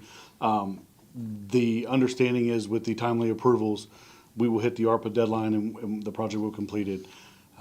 Should that fall outside, there is, I'll need to get the further details, but there is measures in there that would, seek the damages. So Okay. Thank you. Sorry. that's okay. I'm gonna hang out. Any other questions? Okay. Sorry. Okay, council, if there are no other questions, is there a motion? Move to approve, authorize the city manager to approve the change order with Bandy's Construction for the progressive design build of the Whiteway Utility Service Center in the amount of $1,685,872. Second. Motion by Vice Mayor Schistler, seconded by Councilmember Chambers. Discussion on the motion? I did have one comment that we knew when we did this project way back when, that just the fact that all this money was hitting the market, that we were going to experience a 20 to 30% increase in just market pricing for whatever we did. So change orders notwithstanding, it was a lot more expensive than what was more expensive than what it probably could have been under normal market conditions. So, just get the thing built. Okay. All those in favor say aye. Aye. Opposed? No nays. Resolution approving the change order is adopted. Next, we'll move on to council business, and the first item there is the city clerk candidate selection. As many of you may know, some of you may not know, our city clerk is retiring, and we have recruited new city clerk candidates to come in. We whittled the list down, Mr. Nazario in HR and his crew whittled the list down to the finalists. There were 5 finalists. We invited all 5 of them to come and be interviewed, and then 3 of them removed themselves from the process, so we wound up with 2 of the 5 that did come last week to be interviewed by each council member individually, and then we had public interviews in this room collectively. And so The two candidates that we interviewed are Linda Sater and Catherine Paler Amaya. And so we'll open this up for a motion or council discussion. And I guess I'll start over here. Councilmember Chambers, anything? Well, I'm not quite ready to make a motion yet. Okay, would you like to start the discussion? You want me to move past you? Then I will make a motion then.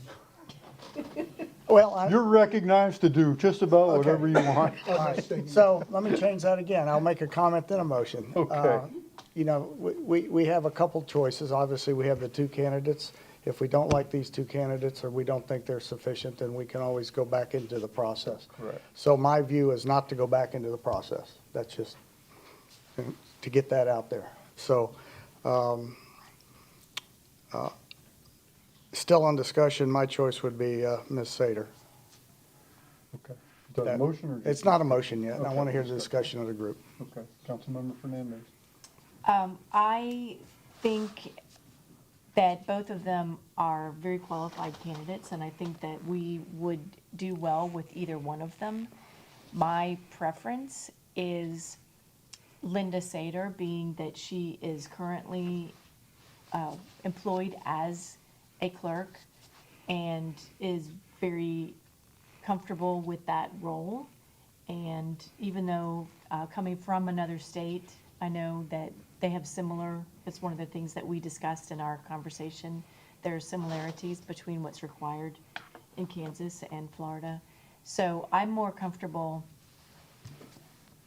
extending the offer or approving the mayor to extend the offer and negotiate with Linda Sater, number one. However, I do think that Catherine Paler Amaya would also be a quality city clerk if the council chooses to go that direction. But I also agree, I think I would prefer to choose from one of these two versus going back out into the process. Thank you. Councilmember Kravitz. I think they were both excellent. Happy to follow whatever everyone else would like to do. So I thought they were both excellent candidates, and I'm comfortable with either one. Vice Mayor Schisler. It was enjoyable talking to both candidates last week. They were both highly qualified individuals, although one was far and away more qualified for the open position, without having to spend an extra couple of years in order to get certified.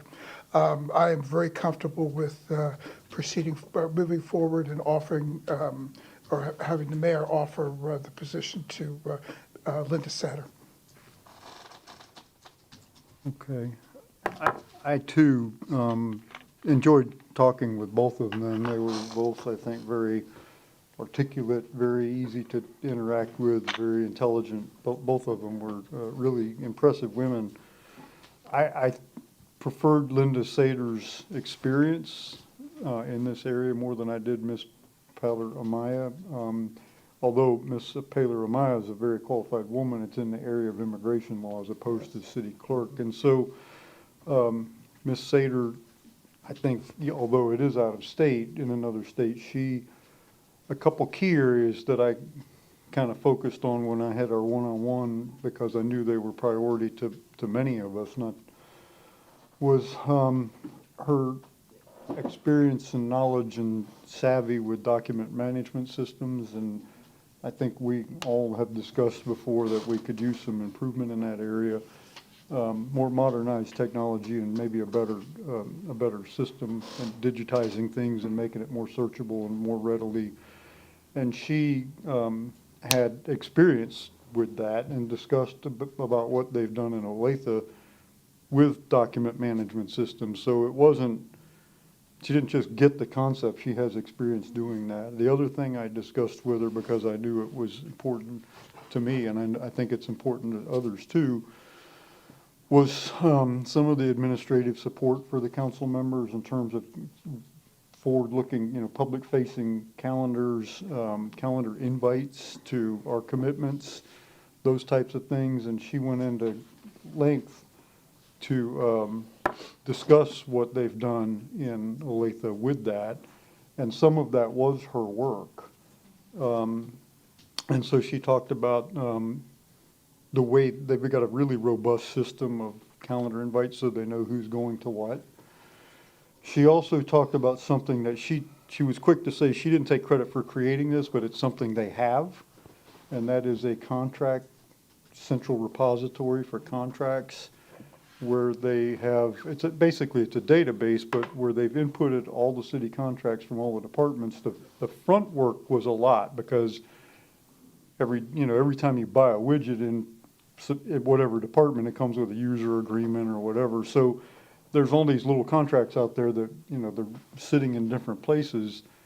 They input this in this centralized repository, this central management system, and it prompts you to say, okay, this contract's expiring in 6 months or 8 months or whatever it is. This one needs to go out for RFP, or this one needs to go out for bid, or this one, so you don't just notice 30 days out, oh my goodness, we're not gonna be able to buy gas anymore, we're gonna, or whatever.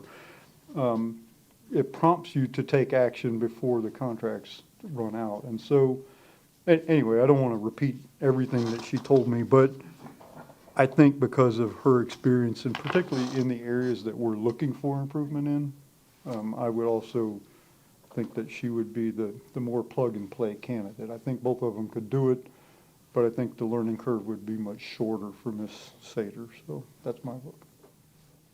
So if that's the consensus, we do need a motion. So I move that we allow the mayor to enter into negotiations along with whatever staff is necessary to negotiate for the city clerk position, offering it to Linda Sater. Second. Motion by Councilmember Fernandez, second by Vice Mayor Schistler. Is there discussion? Yes, a question for you. Councilmember Fernandez. If you are unable to come to an agreement, so say council approves this resolution and then you begin the negotiations and you're unable to come to an agreement with Linda Sater, I don't necessarily think we serve ourselves well by having to reconvene after that.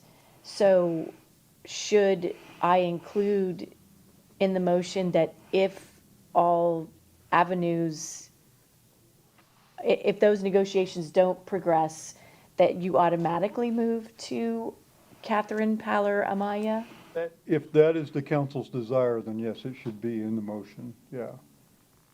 So the decision for the council there would be, yes, tonight, would you automatically want to resort to the number 2 candidate, or would you want to go back out to the market?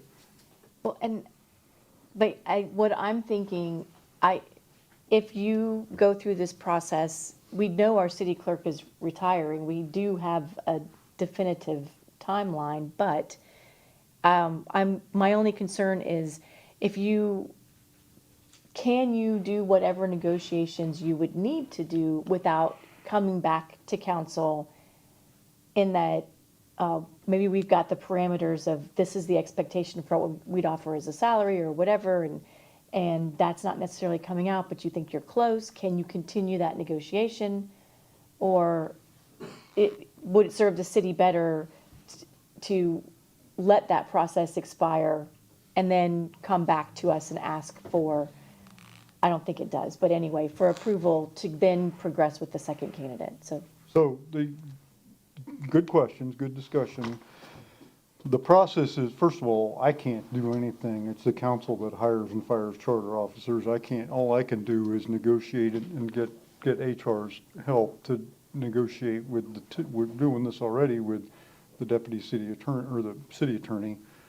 I would be getting help, but I can't I can't approve anything. So the proposed contract would, of course, come to council for your consideration, approval, disapproval, or saying we would approve it if you change this or this or this. But I can take no action without that.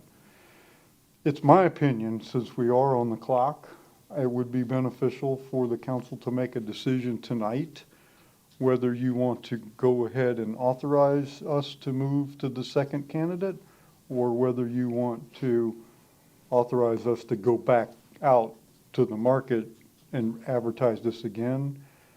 if you don't do that, then we would have to wait until the next council meeting to come back before you and say, it didn't work out. Do you want to offer the job to the second candidate, or do you want to go back out on the market? We're losing time.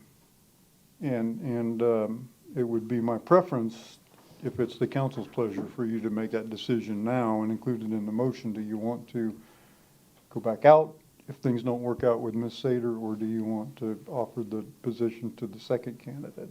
That's really the only two options. Councilmember Chambers. Yeah, so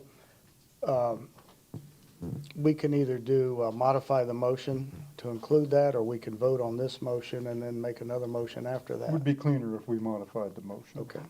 I think that actually you should do the motion as it's been made and do the other part as a second motion, because depending on how the motion is made, I'm guessing you're probably going to pass the first one, but this may end up throwing, a monkey wrench into that motion if we can't get a consensus on the next step. All right. So if we can just do the first motion. Okay. Thank you. That's a good point. I stand corrected on that. Thank you. Councilmember. That makes sense. Councilmember Kravitz. Just a quick suggestion of how we might potentially expedite the process. I don't know if this is possible, but we could authorize Mayor Ross to negotiate up to a certain salary range and conclude it potentially without having to come back here. Would that be an option? No. No, we already have a salary range, but it's only other positions the contract has to be approved by council. I can't hire anybody. The council has to hire. So that would give the mayor, I appreciate the confidence, but it would give me, the mayor doesn't have that much power. I was just thinking speed is of the essence. Yeah, no, Give you all the approval. I appreciate what you're trying to do. But unfortunately, we can't. It's got to be the council. So we do have a motion on the table to make an offer to Ms. Linda Sater. Doesn't seem that part is bearing a lot of discussion. If we want to you want to discuss that further, you want to take a vote on that, and then we'll discuss the second part. Okay. All those in favor of the motion, say aye. Aye. Aye. Opposed? No nays. Mr. Nazario, you and I are meeting in the morning about something else, and I think we'll just roll into this too. Okay, now, second decision. Thank you, Mr. Schoen, for keeping this clean. I would like to make a motion Okay. that if this contract doesn't work out, that we authorize the mayor to enter into a negotiation with Ms. Catherine Paler Amaya. There is a motion. Is there? Second. Motion and a second. Discussion.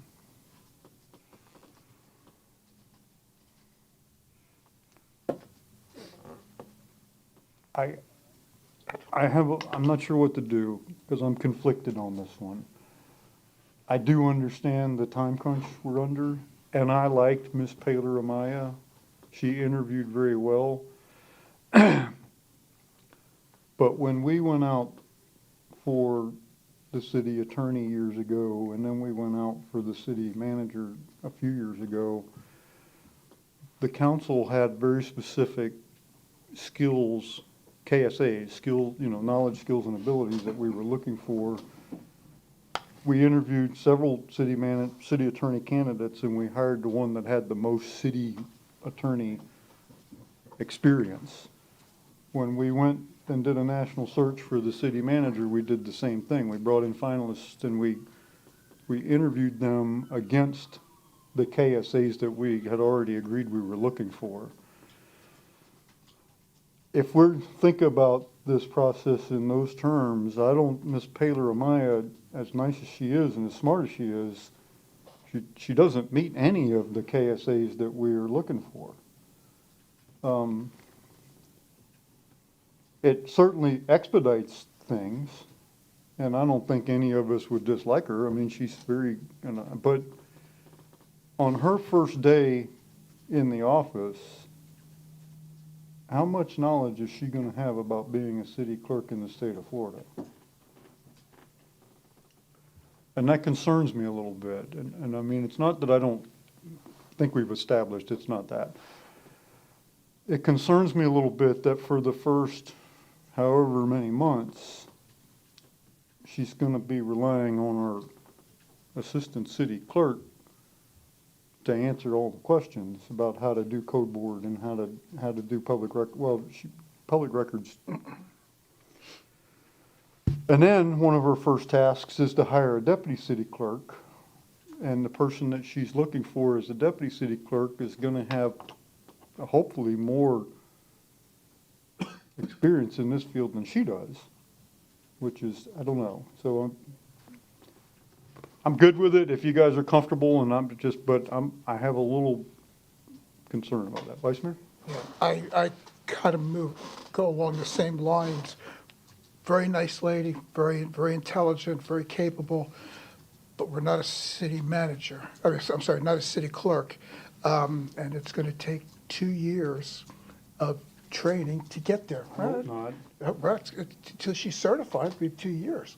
And again, we have essentially zero knowledge of what needs to be done on a day-to-day basis. And in our discussions, there was even hope of carryover or overlap of the existing city clerk to help in the initial timeframe, or in the initial few months.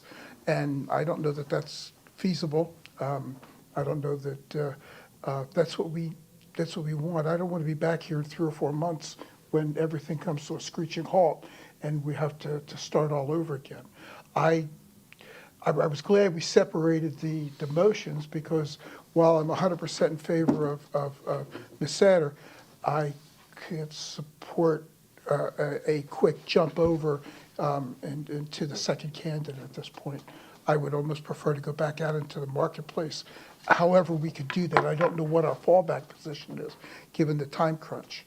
But I would have a real tough time supporting the moving on to the second candidate at this point. Thoughts?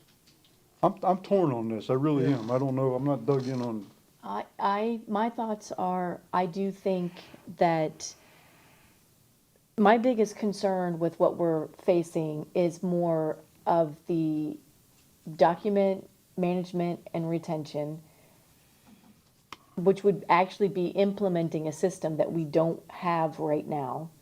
So my preference would be I seconded it so that we can discuss this, but my preference would be that we actually go back out into and advertising it again, just because of the skill set that I think we need this city clerk to have from the beginning. Because that's one of the things that, if you look at our document management system, it is sorely in need of an upgrade, and we need somebody who can start that immediately, as well as the step right into the duties of the city clerk without the learning curve. But that would be my preference. Councilmember Kravitz, would you share your thoughts? Sure. So really lovely to see all the focus on document management. I appreciate that from everyone. Thank you. I think it's super important. I think one facet that we might be judging a little harshly is the degree to which Palmer Amaya's skills are generalizable. So she is a very accomplished person with decades of experience, and she's an attorney who has worked for the federal government, so she's familiar with how government works. And I think that there's a value there that we might be selling a little bit short. That being said, if the temperature of the room is that we want to go back in the market, I think we could also create a motion that would immediately initiate that process, and we could draw from any of the other, I believe it was 37 other candidates that we received. So I think that there is already a pool where we could make a selection. So I don't think it's that devastating to go back into the market. But in defense of the other candidate, I do think she has accomplished a lot in her life, and you can clearly tell that she is very intelligent and knows exactly what she's talking about. And I have no doubt that she would quickly get up to speed. And there's also some value in having someone who's able to exercise independent legal judgment when they're in the role of the city clerk, when they are dealing with so many legal and legally sensitive issues on a day-to-day basis. So that's my thought on that. But as I said before, I thought both candidates were excellent, and I thought many of the other candidates that were in the other pool of candidates that we didn't bring to an interview were also excellent. I'd be happy with most of them, so. Well, that is an option we weren't really considering. We do have the remaining applicants that we didn't interview. I didn't really, glad you pointed that out. Procedural, Yeah. procedural question. What's our fallback? Let's, in the off chance that the Ms. Setter doesn't, we can't come to any kind of terms, what do we do besides tie Ms. Mooney up in her office and not let her retire on time? Well, Is there, I don't know, that's, you know. Well, actually, Councilmember Kravitz pointed out something we weren't considering, and that is we do have the 30 whatever other candidates that met minimum qualifications that we didn't look at closely. So we could go back and sift through that. Oh, I agree with that. We could go back, or we could offer the job to Ms. Paler Amaya, or we could go back out. Those are really the only three that I can think of. But that's the fallback. I mean, one of those three things. No, that's not what I mean. Oh, No, okay. I mean, logistically, say, Ms. Sadler doesn't accept, or we can't come to terms, and we want to go back out, it's going to take a couple of weeks or so in order to do that. What, is Ms. Maggie capable of running the office for a short period of time? I mean, she's only been there a short while. I'm wondering what logistically has to happen within the city clerk's office. Have you ever had experience with that, Mr. Bray? Mr. Nazario and I have talked about this scenario, so Mr. Nazario? Good evening, Mayor and City Council. I mean, in the event that that was to happen, We have a plan.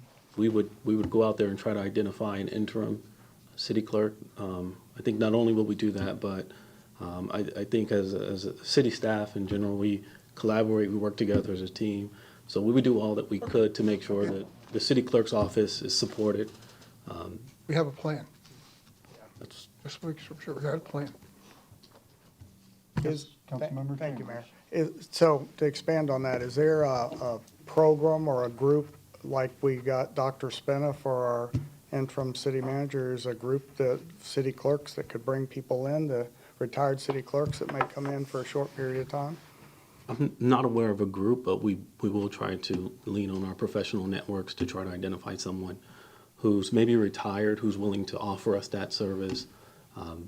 I know we would look everywhere we can to identify someone who can meet our expectations. Did ask staff to call Rob Duncan, which is who we Okay. got Dr. Spina from, that company. I don't know what the outcome of that contact has been. Okay. And I know City Clerk Mooney has a retired city clerk acquaintance that we have used that is not available to come in as a full-time interim, but is available. She has taken a position with another city now. Oh, so she was available. But there are other clerks that are recently retired that we could probably reach out to. Okay. And we've also talked about the possibility of piecemealing this when Mrs. Mooney gets back from her travels, maybe using her as a consulting for a consulting fee, that kind of a If you model. do remember, a couple meetings ago, I made a motion not to accept her resignation. I want to fall back on that, but anyway. So The plan is that we have a plan, but I'll be candid with you, the plan's kind of sketchy. I mean, we don't have names and we don't have somebody ready to step in. We have ideas, but. So now another procedural question. We have a motion and a second on the floor. Would it be better for me to withdraw my motion and Councilmember Fernandez would withdraw her second, or do we need to move forward on the motion? I cannot answer that for you. It doesn't sound to me like that was the consensus of the group, so, but that's up to you. What was the consensus? It seemed. No, to do what? Withdraw the motion The or vote on the motion was to extend the offer Right. to Ms. Paler Amaya. Well, the two things is if the consensus of the group is not to do that, is to vote the motion down, or I can withdraw that motion. Either one.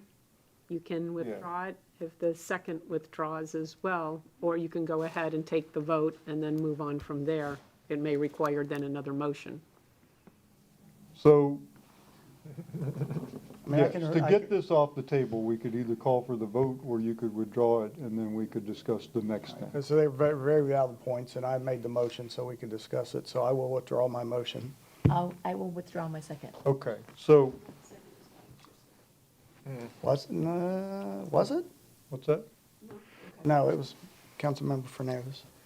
So I heard a couple things. One is that we could go back through the other candidates and take a look at them.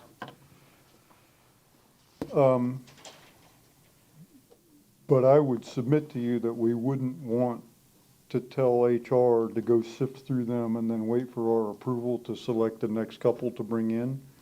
I think we should, at this point, empower them to go ahead and make that invitation, rather than us having to wait for a meeting and say, well, I think these three are the next 3 or 4. Let's just let him pick them, so we don't have to wait. Is that, hang on just a second, and then I'll get you. Or 2, go back out. But if we could decide that tonight, it would enable us to kind of speed the clock up a little bit. Councilmember Kravitz. I was just going to strongly urge, just based on my own experience in hiring, it would be really good to have more than 10 people or 5 people in the final round. You know, I would really cast a broad net, because you have a really high drop-off rate, as we just saw. Of the 5, only 2 made it to the interview. Probably going to be a similar range in the next sequence if we go into that, and then there might be people in the final selection that we don't like. So I would try to at least double the number of people relative to the first go-around that we invite for the second go-around, if that is the course that we go. That's a lot of people. Well, but it won't be. That's the thing. Well, maybe, yeah, maybe. Why don't, go ahead. In the event that you go back out, the HR team can invite the applicants who apply during the first window to apply during the second window as well. We can inform them that city clerk wasn't selected, and if they're You have more than 5 that are on the list already that look like they're good, like their credentials are really good. I don't know that we need to be locked at 5, but I don't know that we need to be locked at 10 either. If you just go, well, I don't really think these people are any good, but I need 3 more.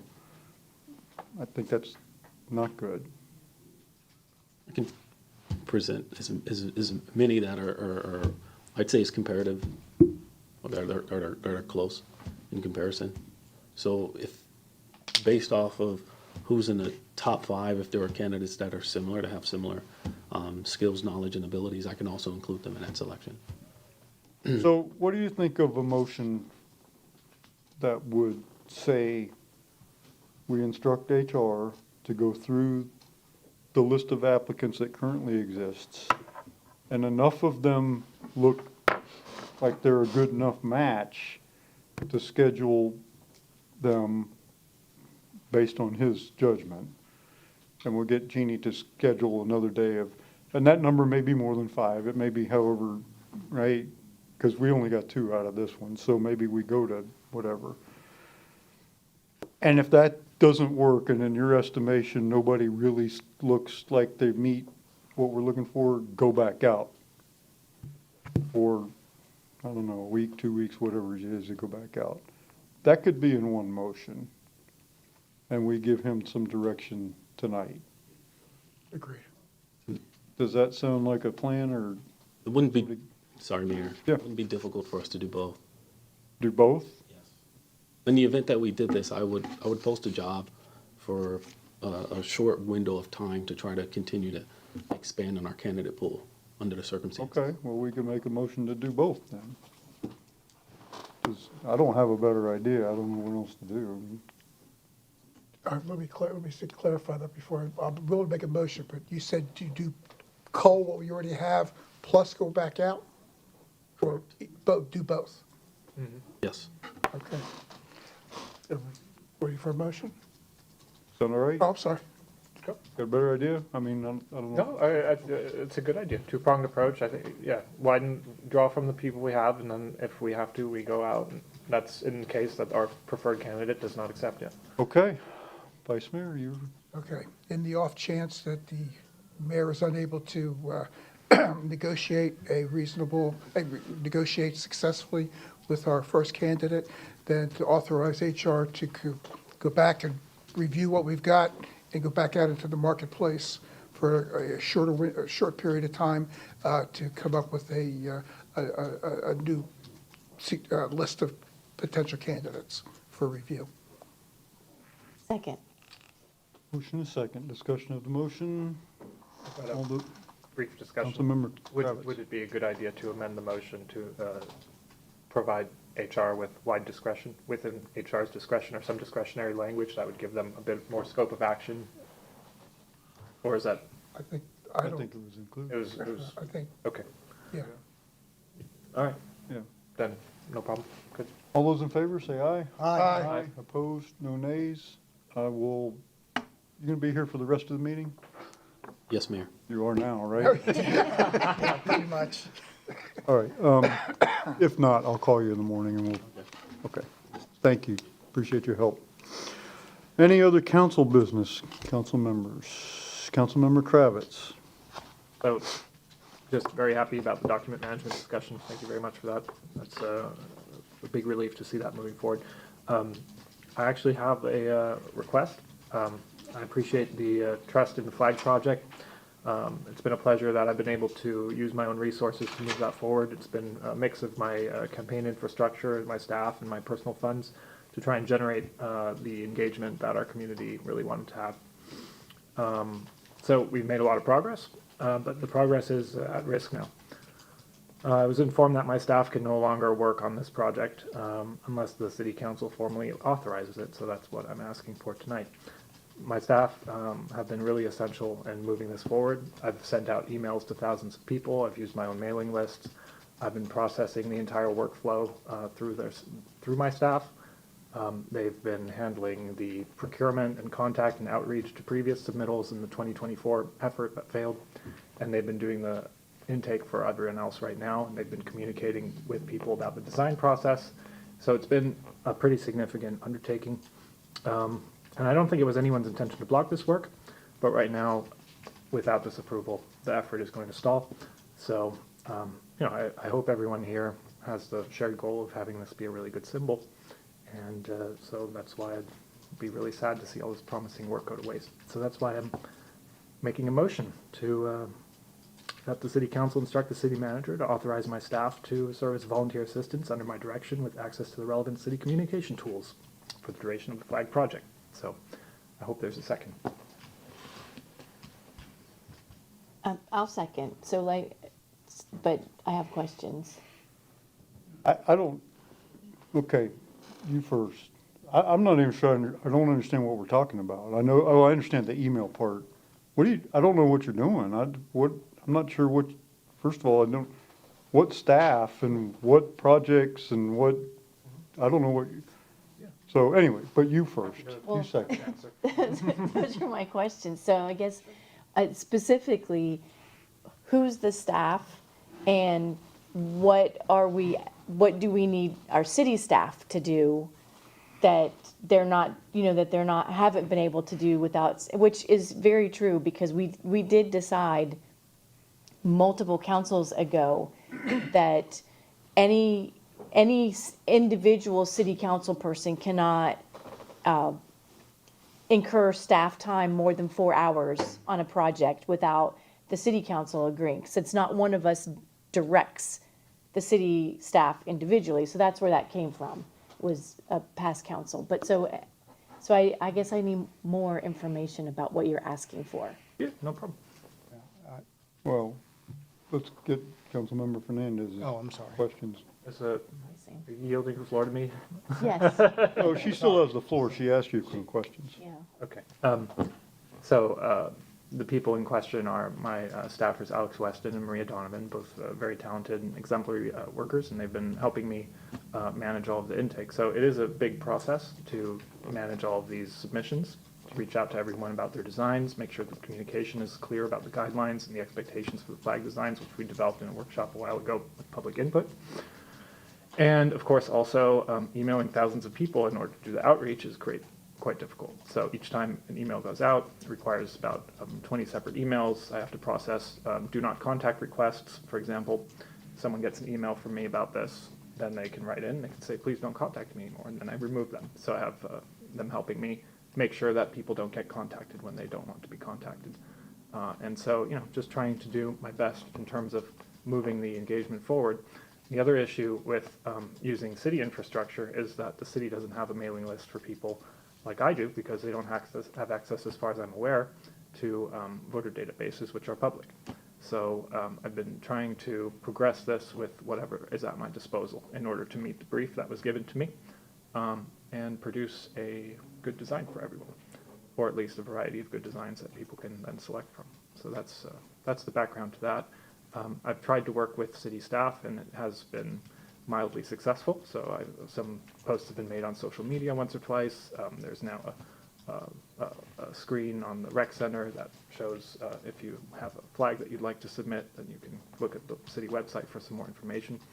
You know, in my discussions with the relevant stakeholders, it was made clear to me that the way that I had been processing the emails in the past was no longer desired, even though it's been done like that for quite some time, quite transparently. So that's why I'm here to make this request, because I'd like to integrate them, like I said, as volunteer assistants with no cost to the city. These people work for me, and they're very good, and they are great to have, and they're very nice people, and use these resources to promote everyone's objective up here. So that's all it is, as has been the case for months. So, Councilmember Chambers. I too, I don't understand, your two staff members just want us to say okay? yeah, so it would be. It won't change anything, just us saying okay? It will change something now. Sorry, I apologize for interrupting. No, I was just curious, that's my question. I mean, what are you asking, for us just to say okay? Yeah, so I was told recently, about a week and a half ago, that the integration that I had assumed possible for these two people to be able to help me was not acceptable. And so I needed a city council vote to authorize them to engage in that way with the city communication infrastructure, email systems, and so on. So that's it. Okay. Basically, they've been using my email. I'm also happy to run it through an email that's assigned to them. Anything like that would be fine. I don't want it coming from a private email, because we have FOIA and Sunshine records retention issues with doing that. So if I were to move it completely outside of the city system, that would easily be possible for me, but I don't think it would be compliant. And I'm trying to make sure that we do this by the book. So. I'd have a follow-up. Well, you have the floor, so go ahead. Thank you. Okay, so you're just requesting that your staff or anybody that's working on that through you can have more city resources? No city resources at all. All of it, it's absolutely no burden to the city other than the provision of an email account. So my understanding is that in the past, this has been done once or twice, like with Frank Chalura, and that he had some people that he brought on. And my last question is, how do I get staff? You can hire them on the market like I do. Like I said. I'm good, thank you. I'm perfectly happy to try and use my own effort on this, but it can't be a one-man lift. This is too big of a project. Comment, but no more questions. You know, I can't do the entire A to Z process as one individual. I also have other obligations that I need to attend to. There are only so many hours in the day, and if I'm, you know, processing all of these emails and all of the submissions, the do not contact requests, sending out emails to thousands of people, organizing workshops, that kind of thing requires a lot of effort. And as Councilmember Fernandez pointed out, that isn't an effort that the city employees should have to provide or can provide potentially, because they also have other things to do that are very important. So this is an additional, from my perspective, symbolic project that we're trying to do right. And I'm more than happy to do it, but it needs your help now, because as of a week and a half ago, I can't do the way that I was doing it. I have to do it this way, and that's why I'm here asking you for your support. So that's all it is. And that means approving 2 email addresses to be given. Vice Mayor? I have a real problem with it. That is this question. Do we have a motion? We do. We do have a motion, so this comment. I think this thing's becoming way out of hand. It's a lot bigger scope than what I think it was initially intended to be. I I just don't see it being of any value to us at this point. I really don't. And if we're told not to use city emails, I don't want to authorize city emails. I don't know when this was done before. I'm not aware of this for prior individuals. And I'm still fuzzy on staff. I mean, these people you hired personally to work, your legislative aides, more or less, or? Okay, well, this is getting way out of hand. I'm sorry. My opinion. So, first of all, I don't think we can, even if we wanted to, approve this. For a couple of reasons. One is I think the charter, well, I know the charter very clearly distinguishes between legislative and administrative, and this is clearly 100% in the administrative. This would be akin to us telling the city manager that I don't care what you want, Jason's going to buy a dump truck. I mean, we just can't do that every time that we want to feel the need to inject and give the city manager that. Moreover, even more importantly, is we are required by state statute to observe certain cybersecurity protocols, which include vetting people in the hiring process. It includes ongoing training for access to our databases, even just email. It requires certain best practices, which are getting tighter all the time. I think we're working on towards two-factor authentication, if I'm not mistaken.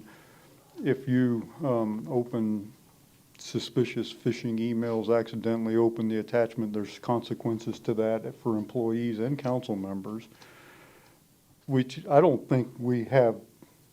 This would be, in my opinion, if we approved this motion, it would be approving something. Illegal is probably too strong a word, I'm not sure, but contrary to the charter and to state law. I don't know if it'd be illegal, that might be too strong, but it would certainly be against the state statute that requires us to adhere to cybersecurity practices as defined by the state. We don't have a choice in some of this stuff. Aside from all that, you're an elected official. We don't work for us or anybody else, but I have to a little concern about what are you doing? This is, you've been on council 9, 10 years or whatever cumulatively. I've been on it 9. You guys have been on it almost 8. I'm the mayor. This is all I do, 40 hours a week, sometimes more than that. I don't have any assistants. You have 2 employees. You're sorting data. You're making mailing lists. You're doing. I have to wonder, are you acting in concert with this council? Because we don't know what you're doing. Or are you doing your own thing? That's not our form of government, it's just to do your own thing. I'm the mayor. I'm out here every day doing the politics of the city, and I don't speak for the city unless this council empowers me to. I always come back to you and say, look, I'm going to this thing. You want me to be in favor of this or not? We're going to Tallahassee. Should I advocate for this or not? Now, that's, neither here nor there, but it does beg the question. So anyhow, May I respond? Well, in a second when I'm done, you can, yeah. You're the maker of the motion, so you'll sum it up. But I can't be in favor of this, but primarily because I think it's contrary to the law. So now you have the floor. Thank you, sir. So just let me break down the chain of command here. There was a 5-0 vote authorizing me to promote the flag project and to proceed with it on my own discretion. And the goal was to maximize community engagement because that is where it failed previously. I have reported whenever there's been any news about what I'm doing.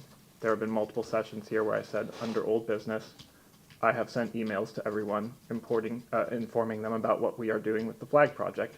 There have been 3, I think, such comments from me. One was that I was planning a public workshop, which I then subsequently planned in full public view. It was in these council chambers that it occurred. Anyone, including you, Mr. Moss, could have attended. So I'm not acting out of any sort of sense of ill order here. or trying to disturb anyone. I was asked to take this project on. It was not part of my original plan when I was elected. I did not campaign on the issue. It fell into my lap because the previous group failed to bring it to conclusion successfully. I didn't ask for any of this, but I'm going to do a good job. Now, the other thing is that I have also reported on the subsequent intake of designs. I have said, we have reached out to the people who have previously designed flags. That took 4 months for me to just get their email addresses from staff in order to reach out to them and contact them to see if they would still like to be part of the process. I have informed everyone up here about the fact that we have adopted the NAVA guidelines after the public workshop as being the reason why we are going back to the original submittals and asking them to potentially adjust their flags. And I have also reported on the new submittals that we have received when we have received them. And I have not done any of this outside of the scope of what council has asked me to do. So I firmly reject all of the accusations that have just been made against me. Completely, roundly reject them, and I have the receipts. So I will not have my character or my actions besmirched in that way here, please. I wasn't accusing you or besmirching you of anything. That I'm a rogue agent is essentially what you were saying, I believe? I did not say that. Play the tape back. Acting outside of council authority, doing my own thing, those were the words that I heard. Okay. I have a question, though. Councilmember Fernandez. So I know you're asking council to to agree, but I still don't really know what you're asking me to agree to. So are we asking for the people, the staff people that you have that have been helping you to actually be assigned like city email addresses? So just to address one other concern, if there is an intake process to put these people through so that they qualify in terms of whatever is required, I'm perfectly fine to put them through that. I know that other staffers have interns. I'm sure there's some process for bringing people into the city to do work unpaid. I know that some of the interns here are unpaid. So put them through whatever process is required if that's needed. All I'm asking for is for 2 email addresses so that they can do outreach to people who live in Temple Terrace who are interested in the flag project and who would like to do it. And if it's too much trouble up here and there's no way forward on this, then I'm happy to give the project back, believe me. So I just want to clarify, so what you're asking is basically the marketing department to take in 2 interns That would be fine if they can work under my help- direction. That would be perfectly fine. to Absolutely. help market the project. That's what you're asking. No, that is not the motion. I That's think what it sounds like, that's why. I can adjust the That is motion not if that the would be a motion. solution. I'm not hung up on how we get to the goal. My goal is to have a good symbolic flag produced, and for me to not have to literally walk door to door without any staff assistance begging people to submit a flag, because I don't know how I'm supposed to do outreach. If all I have is my own 2 feet, and I'm not allowed to call people or email people or do any of these other things that you need to do, and I have 0 budget for marketing. So if someone would like to explain to me how the flag project was supposed to proceed without me using my own resources, then I would absolutely love to hear how that would theoretically look like. Please, anyone, I yield the floor. Okay. If there's no further discussion, all those in Yeah, favors? Wait, I have a comment on that. You've already gone through this process. You've had submittals, correct? You do have submittals, correct? Yes. We had submittals last time. I disagree the fact that your statement was the previous procedure failed. We produced a flag that we voted on. Some people didn't like it. That's what restarted this. But we had a procedure. It did not fail. It wasn't to the liking of some people. So we have those. You have other ones. Why don't you just bring forth what you have? We could authorize you going to the marketing team. Quit asking the questions. You've asked this for months. To get submittals, you've got them. Bring them forward. May I have the floor? Yeah, he asked a question. You can certainly Yeah, answer it, sure. Wanted to comment that the previous flag was produced by staff. The mandate was to produce a flag from the citizens, a bottom-up effort. I'm sure that if we asked staff to produce a flag, they would be in a position to do so. And I'm sure they would be able to quickly produce a flag. But it would not be one from the citizens, and it would not be what the mandate was that was given to me. I do have some submissions, and I'd be happy to bring them forward anytime. I've been sharing them as time goes along, and I don't think that the process has fully concluded, and I'd like to do more outreach. We're just starting, like I said, it took 4 months to get the previous submissions, the contact information for the people who previously submitted, over 20 people. It took 4 months just to get their email addresses. And right now we are trying to reach out to them to see if they would like to update their designs. And that has not concluded because 4 months puts us just a few weeks ago. So just a few weeks ago is when I finally got the contact information for the first batch of submittals. So if you want to cut the process off now, yes, there is an outcome that I can provide. I do have flag designs that meet the NAVA guidelines that have been submitted by citizens in Temple Terrace that I can share. But you would be cutting the process off very early, and you would be denying all the people who previously submitted an opportunity to revise their designs, which they still might like to do. I don't know. They might not, but there's a possibility there. So that's the consequence. Thank you. Sorry, I have more questions. And so what I'd like to know is, what specifically is the effort that is needed to meet the outreach goal that you have in mind? Okay, we need to dispose of the motion, not continue having hypothetical. There's a motion on the floor for 2 email addresses. So are you ready for the question? Point of order, I don't think the discussion on the motion is concluded. Okay, the discussion on the motion is for 2 email, that's the motion. So is there discussion on the motion? Yes. A question to the staff. Can we do this? I know there has been some security concerns. So, based on our interpretation of the cybersecurity policy we have, this is not allowed, which is the reason that we've explained that to the council member. That's hence the reason that he's bringing it up here this evening. What happened 10, 15 years ago, it's kind of irrelevant. Cybersecurity has become something more of a concern. I wasn't here 10 or 15 years ago, and now there was probably Sally in this position. So we're looking at the rules and the controls we have in place today. That's been our determination as to why we've not allowed this to happen. Follow up. So you clearly said that it's not allowed, but you also said that's why it's here tonight. So if we vote for this tonight, it would be allowed, or is it still? No, I said it's here tonight. The reason the council member's bringing it up, I don't control what the council member chooses to bring up. Okay. He brought it up for I a reason. understand. Thank you. Vice Mayor. One last question. I believe that the motion also indicated or also included that the city manager would have to devote communication staff at your direction. No.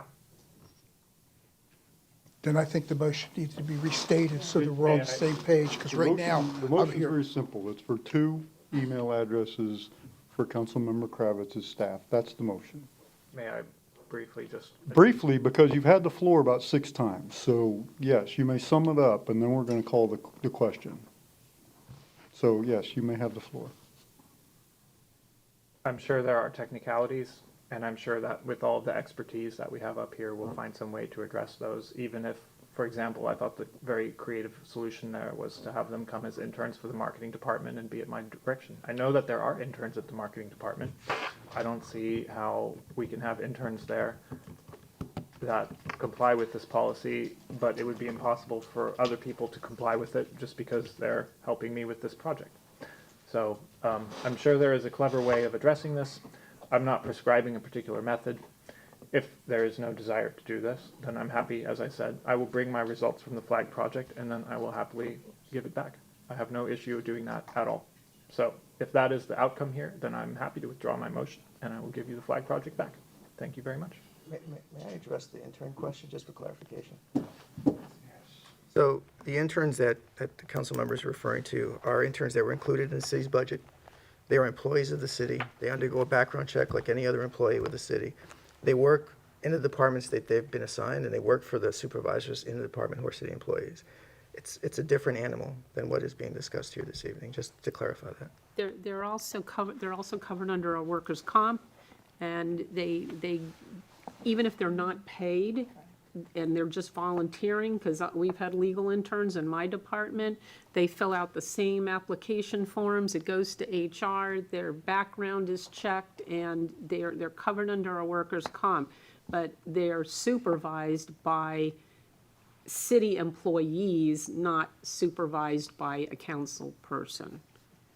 Okay, the motion has been withdrawn. I'm going to pass the gavel to the vice mayor, and I'd ask to be recognized.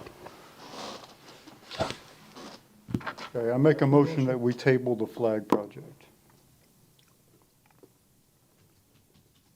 Okay, I'll second you for discussion, and then I have a question.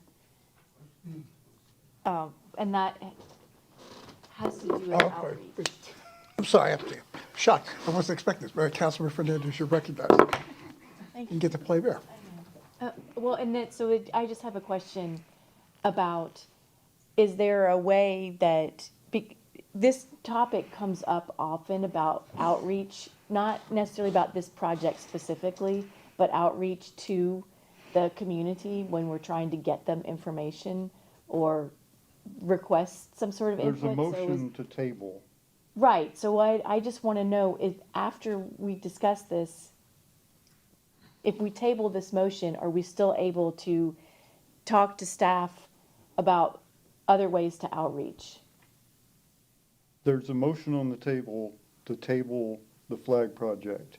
Point of You order. can bring up, Excuse Okay, me. If the point of this was, I'm raising a point of order, may it be recognized. Well, I'm going to recognize you, Thank but you you. let me recognize you. Please. Okay, your point of order, you recognize. Now, if the motion was withdrawn, as I just heard from Mayor Ross, then what is the point of the motion to table a non-existent motion? So either the motion has been withdrawn, which I don't remember doing, but I'm happy to accept it because I suggested I would do it. I don't understand what the point is of the motion to table. I don't believe it's procedurally appropriate to table a motion that has been withdrawn. I don't believe, I'm not asking to table a motion, I'm asking to table the whole flag project. The motion withdrawn has nothing to do with the motion, I'm asking us to table. Thank you for the clarification. So when you say table the flag project, Is he recognized? I have another point of order. The flag project is not an agenda item that we can table. We can make a motion to end the flag project, but a tabling motion only applies to an item that's on the agenda. Okay. I revised the motion to end the flag project. Sarah. Who seconded that? I seconded the original motion. Okay, do you, okay. I didn't know. So the revised motion is now to end the flag project. Do we have a second? I will second that. Okay. Any discussion on the motion to kill, table or kill? Yes, sir. Did you recognize me? Hi. Hi. Okay, so the motion to table, or, if we End. table, end, so it's now End, end the okay. flag project.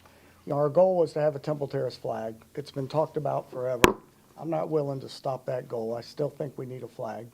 We've had a flag in the past, so I don't want to just kill it. However, it's gotten out of hand, so, but I don't want to get rid of this project forever unless, it'll be revisited by another council down the road a year or two from now after elections. I guess they can do that. But I don't want to stop the flag project. Okay, we have a motion and a second. Motion is to stop the flag project altogether. I have a comment that I'd like to make in that regard, and that is, I agree, it's gotten out of hand. I was at the only public hearing or public session that I knew about it, and before it was over, out of the 5 people here, 25% or 20% of the people were saying, I'd like to vote for nothing. So I think it had a little bit of traction, but it seems to have gone nowhere fast. So I would support that motion. So any other further comment on? You said you would support the motion to get rid of the flag project? Okay. So, okay, any other comments? Yes, Just sir. real quick, it can be brought back up by anybody on the prevailing side of the vote at any time in the future. So it doesn't have to be dead forever. Okay. As long as you're on the prevailing side of the vote, you could make another motion in the future to resurrect it. Okay, we have a motion to second. All in favor, please indicate by saying aye. Aye. Aye. Opposed, like sign? Motion carries. I give that back to you, sir. Thank you, Mr. Vice Mayor. Any other council business? Councilmember Fernandez. I have 3 items, but I have spoken with the city manager about them, and I think he's going to discuss them. So I don't know if you want me to ask the questions in council business or wait until the city manager's report. If he's going to discuss them, why don't you wait? Maybe he'll answer your questions and then, but I'll be sure to give you plenty of opportunity. I think he's gonna, I mean, we talked about it, so I think he's gonna talk about them, so. That okay with you? Yes. Okay. Any other council business? Okay, new business, board reports, city manager's report. Thank you, Mr. Mayor, members of council. At the last council meeting, we had a resident who's also a chair of our Riverwatch Task Force, I believe, Mr. Mead Lewis, who spoke and presented us with a binder of information on a termite eradication pilot project that has worked in New Orleans, in Chile, and Spain. Presented the information. Staff has reviewed it. He was looking at in the proposal to have the city take on the leadership of this project if we wanted to look at doing it here in a particular area that he recommended. There was a cost associated with that of about $96,000 out of a total cost of $192,000 that he had projected for the pilot. It would have impacted 96 homes in the area roughly south of St. Augustine Avenue, east of Riverside Park, and west of Glenarvan. We have researched and looked through the material that was provided. In the cases of definitely in New Orleans and Chile, the program was funded entirely by the federal and national government in those entities. In New Orleans' case, it was an earmark, and it kept going for about 8 years. And then after that, when the government phased out earmarks, they did away with that program. And this request here was unclear from the material who was going to be responsible for the other half of the cost. We assumed that the responsibility would lie perhaps with the property owners. We also had questions about in the other instances, it seemed like all the properties were involved. In this instance here, if we had property owners who had to pay for this, or we couldn't figure out a way how to compel property owners to participate in this project as well. So that led us to questions about the efficacy of this, beyond just the basic question of how we would pay for it too, and if that's the direction the council wanted to go. So we think it's an interesting program. Obviously, in our community, we know Formosan termites are they're a pest. That's definitely, we're sort of the epicenter of that. But because of these questions and because of the fact the others were funded 100% by the federal and national government, at this point, staff is not recommending that we pursue this. But of course, this is up to the council. If you wish us to take a look at this, we will. But our recommendation right now would be to thank, obviously, Mr. Lewis for bringing it forward. We'd send him a note of appreciation for that. But at this time, we're not proposing to do anything else with this unless council directs us otherwise. Council, discussion? I agree. Okay, thank you. And now you want me to answer your questions. Sorry. Do you want me to ask them? Or I I think I remember a couple. I think I've got a couple of them. So if I miss one, please tell me. Okay. So I believe you had a question about the tree study. Yes. So the tree study, actually, Mr. Pettis mentioned it earlier, so he kind of took the wind out of my sails. So Councilmember Fernandez had asked about where we were with the tree study. As was mentioned earlier, so the tree study was, the request for proposals, pretty substantial request for proposals, was released on April 21st. The due date is May 27th. There will be an evaluation, assuming we get responses, there'll be an evaluation period that'll start as of the 28th. We anticipate having a short list of respondents notified by June 9th. And then we're hoping to start preparing awards to announce who would be the preferred firm by June 26th, and then have them have a contract to the council at some point in perhaps August is what it's looking like right now, because it'd be a period of time we'd have to negotiate a contract. This was, again, just for the public who may be tuning in, This is for a tree inventory and condition assessment for the urban tree canopy and for trees located on specified city-owned properties and within public rights-of-way through the city. This was per the council's budget to allow us to take a look at our tree canopy and best means of maintaining it and trying to enhance it going forward. Does that answer your question? Yes, there have been some questions online, so I wanted to see if we could update it. Then I believe the next question had to do with our water main system and our water lines in our community. Yes. And so there have been a couple of breaks in the water mains that have come recently. Obviously, we know during Hurricane Milton, we had a lot of water main breaks. The ones during Milton were almost entirely due to the hurricane and the movement of trees and root lines bringing up the lines. A community, in this case, in our community, we've got infrastructure that is of different vintages. You've got infrastructure that might be brand new, such as the River Park development off of Temple Terrace Highway. You have other infrastructure that probably dates to the 60s, other to the 80s, some to the 1920s. 1920s infrastructure has probably largely been replaced, what's in the public right-of-way, but the connections sometimes might still have some older remnants to them. So because of that, with the different vintages, it is not uncommon for there to be cracks that emerge over time in different service lines. Sometimes, not just sometimes, but it's pretty common that the water main itself may not be what's broken, the sort of main service line down the middle of the road, but it could be some of the service lines. For example, in the Capwood Avenue instance recently, it was a service line that had suffered a crack. So again, the city has inherited a lot of this infrastructure, perhaps almost all of this infrastructure from different developments over the years that were built. They put infrastructure in, we inherit it, and we maintain it as best we can. So when we have those breaks, our goal, our primary goal is to make sure that we can make that repair without losing pressure to the line. Because once we lose pressure to the line, then we have to do precautionary boil water notices.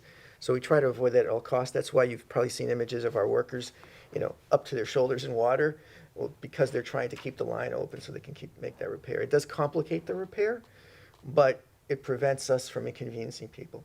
Now, there are instances where that's not possible. We just, for the circumstances involved, we can't do that. And so when that happens, we issue a precautionary boil water notice. Typically in the past, what we would do is if there's a small area of service that's impacted, I'm using a number just for reference sake, 10 or 20 homes, we'll just put door hangers on those homes to let them know this is what's happened. Now, if we have a break that deals with a much larger area, we'd have to take other incidents, put on the city's website, and try to do social media and other things. So that's typically what our process has been. Being proactive, Mr. Warrenfeldt and I have talked about, is there a more proactive approach we can take to some of our infrastructure? In fact, this council funds lining, for example, of our sanitary sewer pipes. So we're trying to come up with a more comprehensive approach to doing that, so we can actually map this out in a more systematic way and show our staff and the community that this is where we're going to be operating under to replace and line our pipes. The water lines are slightly different. There's some areas we know of that are concerning, for example, where we may have already noticed some depressions or some areas we know this kind of pipe is problematic. If we can get ahead of it, we will, but there is some inconvenience and definitely some cost to going in proactively and trying to do that, because then you're impacting a wide swath of area where you may not have a break. But that is one approach that we can look at, but again, that is a different, more intensive approach. You there? And then the third one you're going to have to remind me of. I apologize if there's.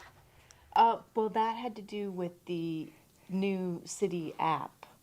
Oh, yes. And people subscribing to it. How are we doing with that, and how are we getting people connected for when something like this happens? Sure. So thank you for that. The Temple Terrace In Touch app. So anyone who's watching, I encourage you to download it from the App Store or the Google Store.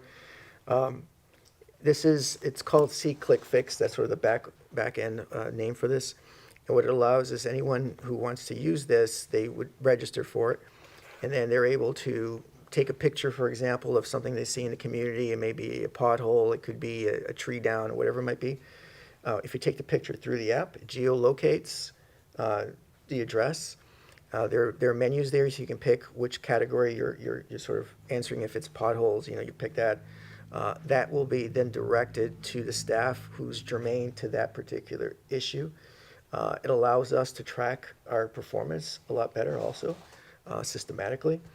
And the good thing also is if you register, by registering, you're allowing us to create basically a subscription list that we hope to build over time. Allows us to push more information out to the public, in addition to our other means that we currently have, newsletters and things we're looking at for the budget for next year also.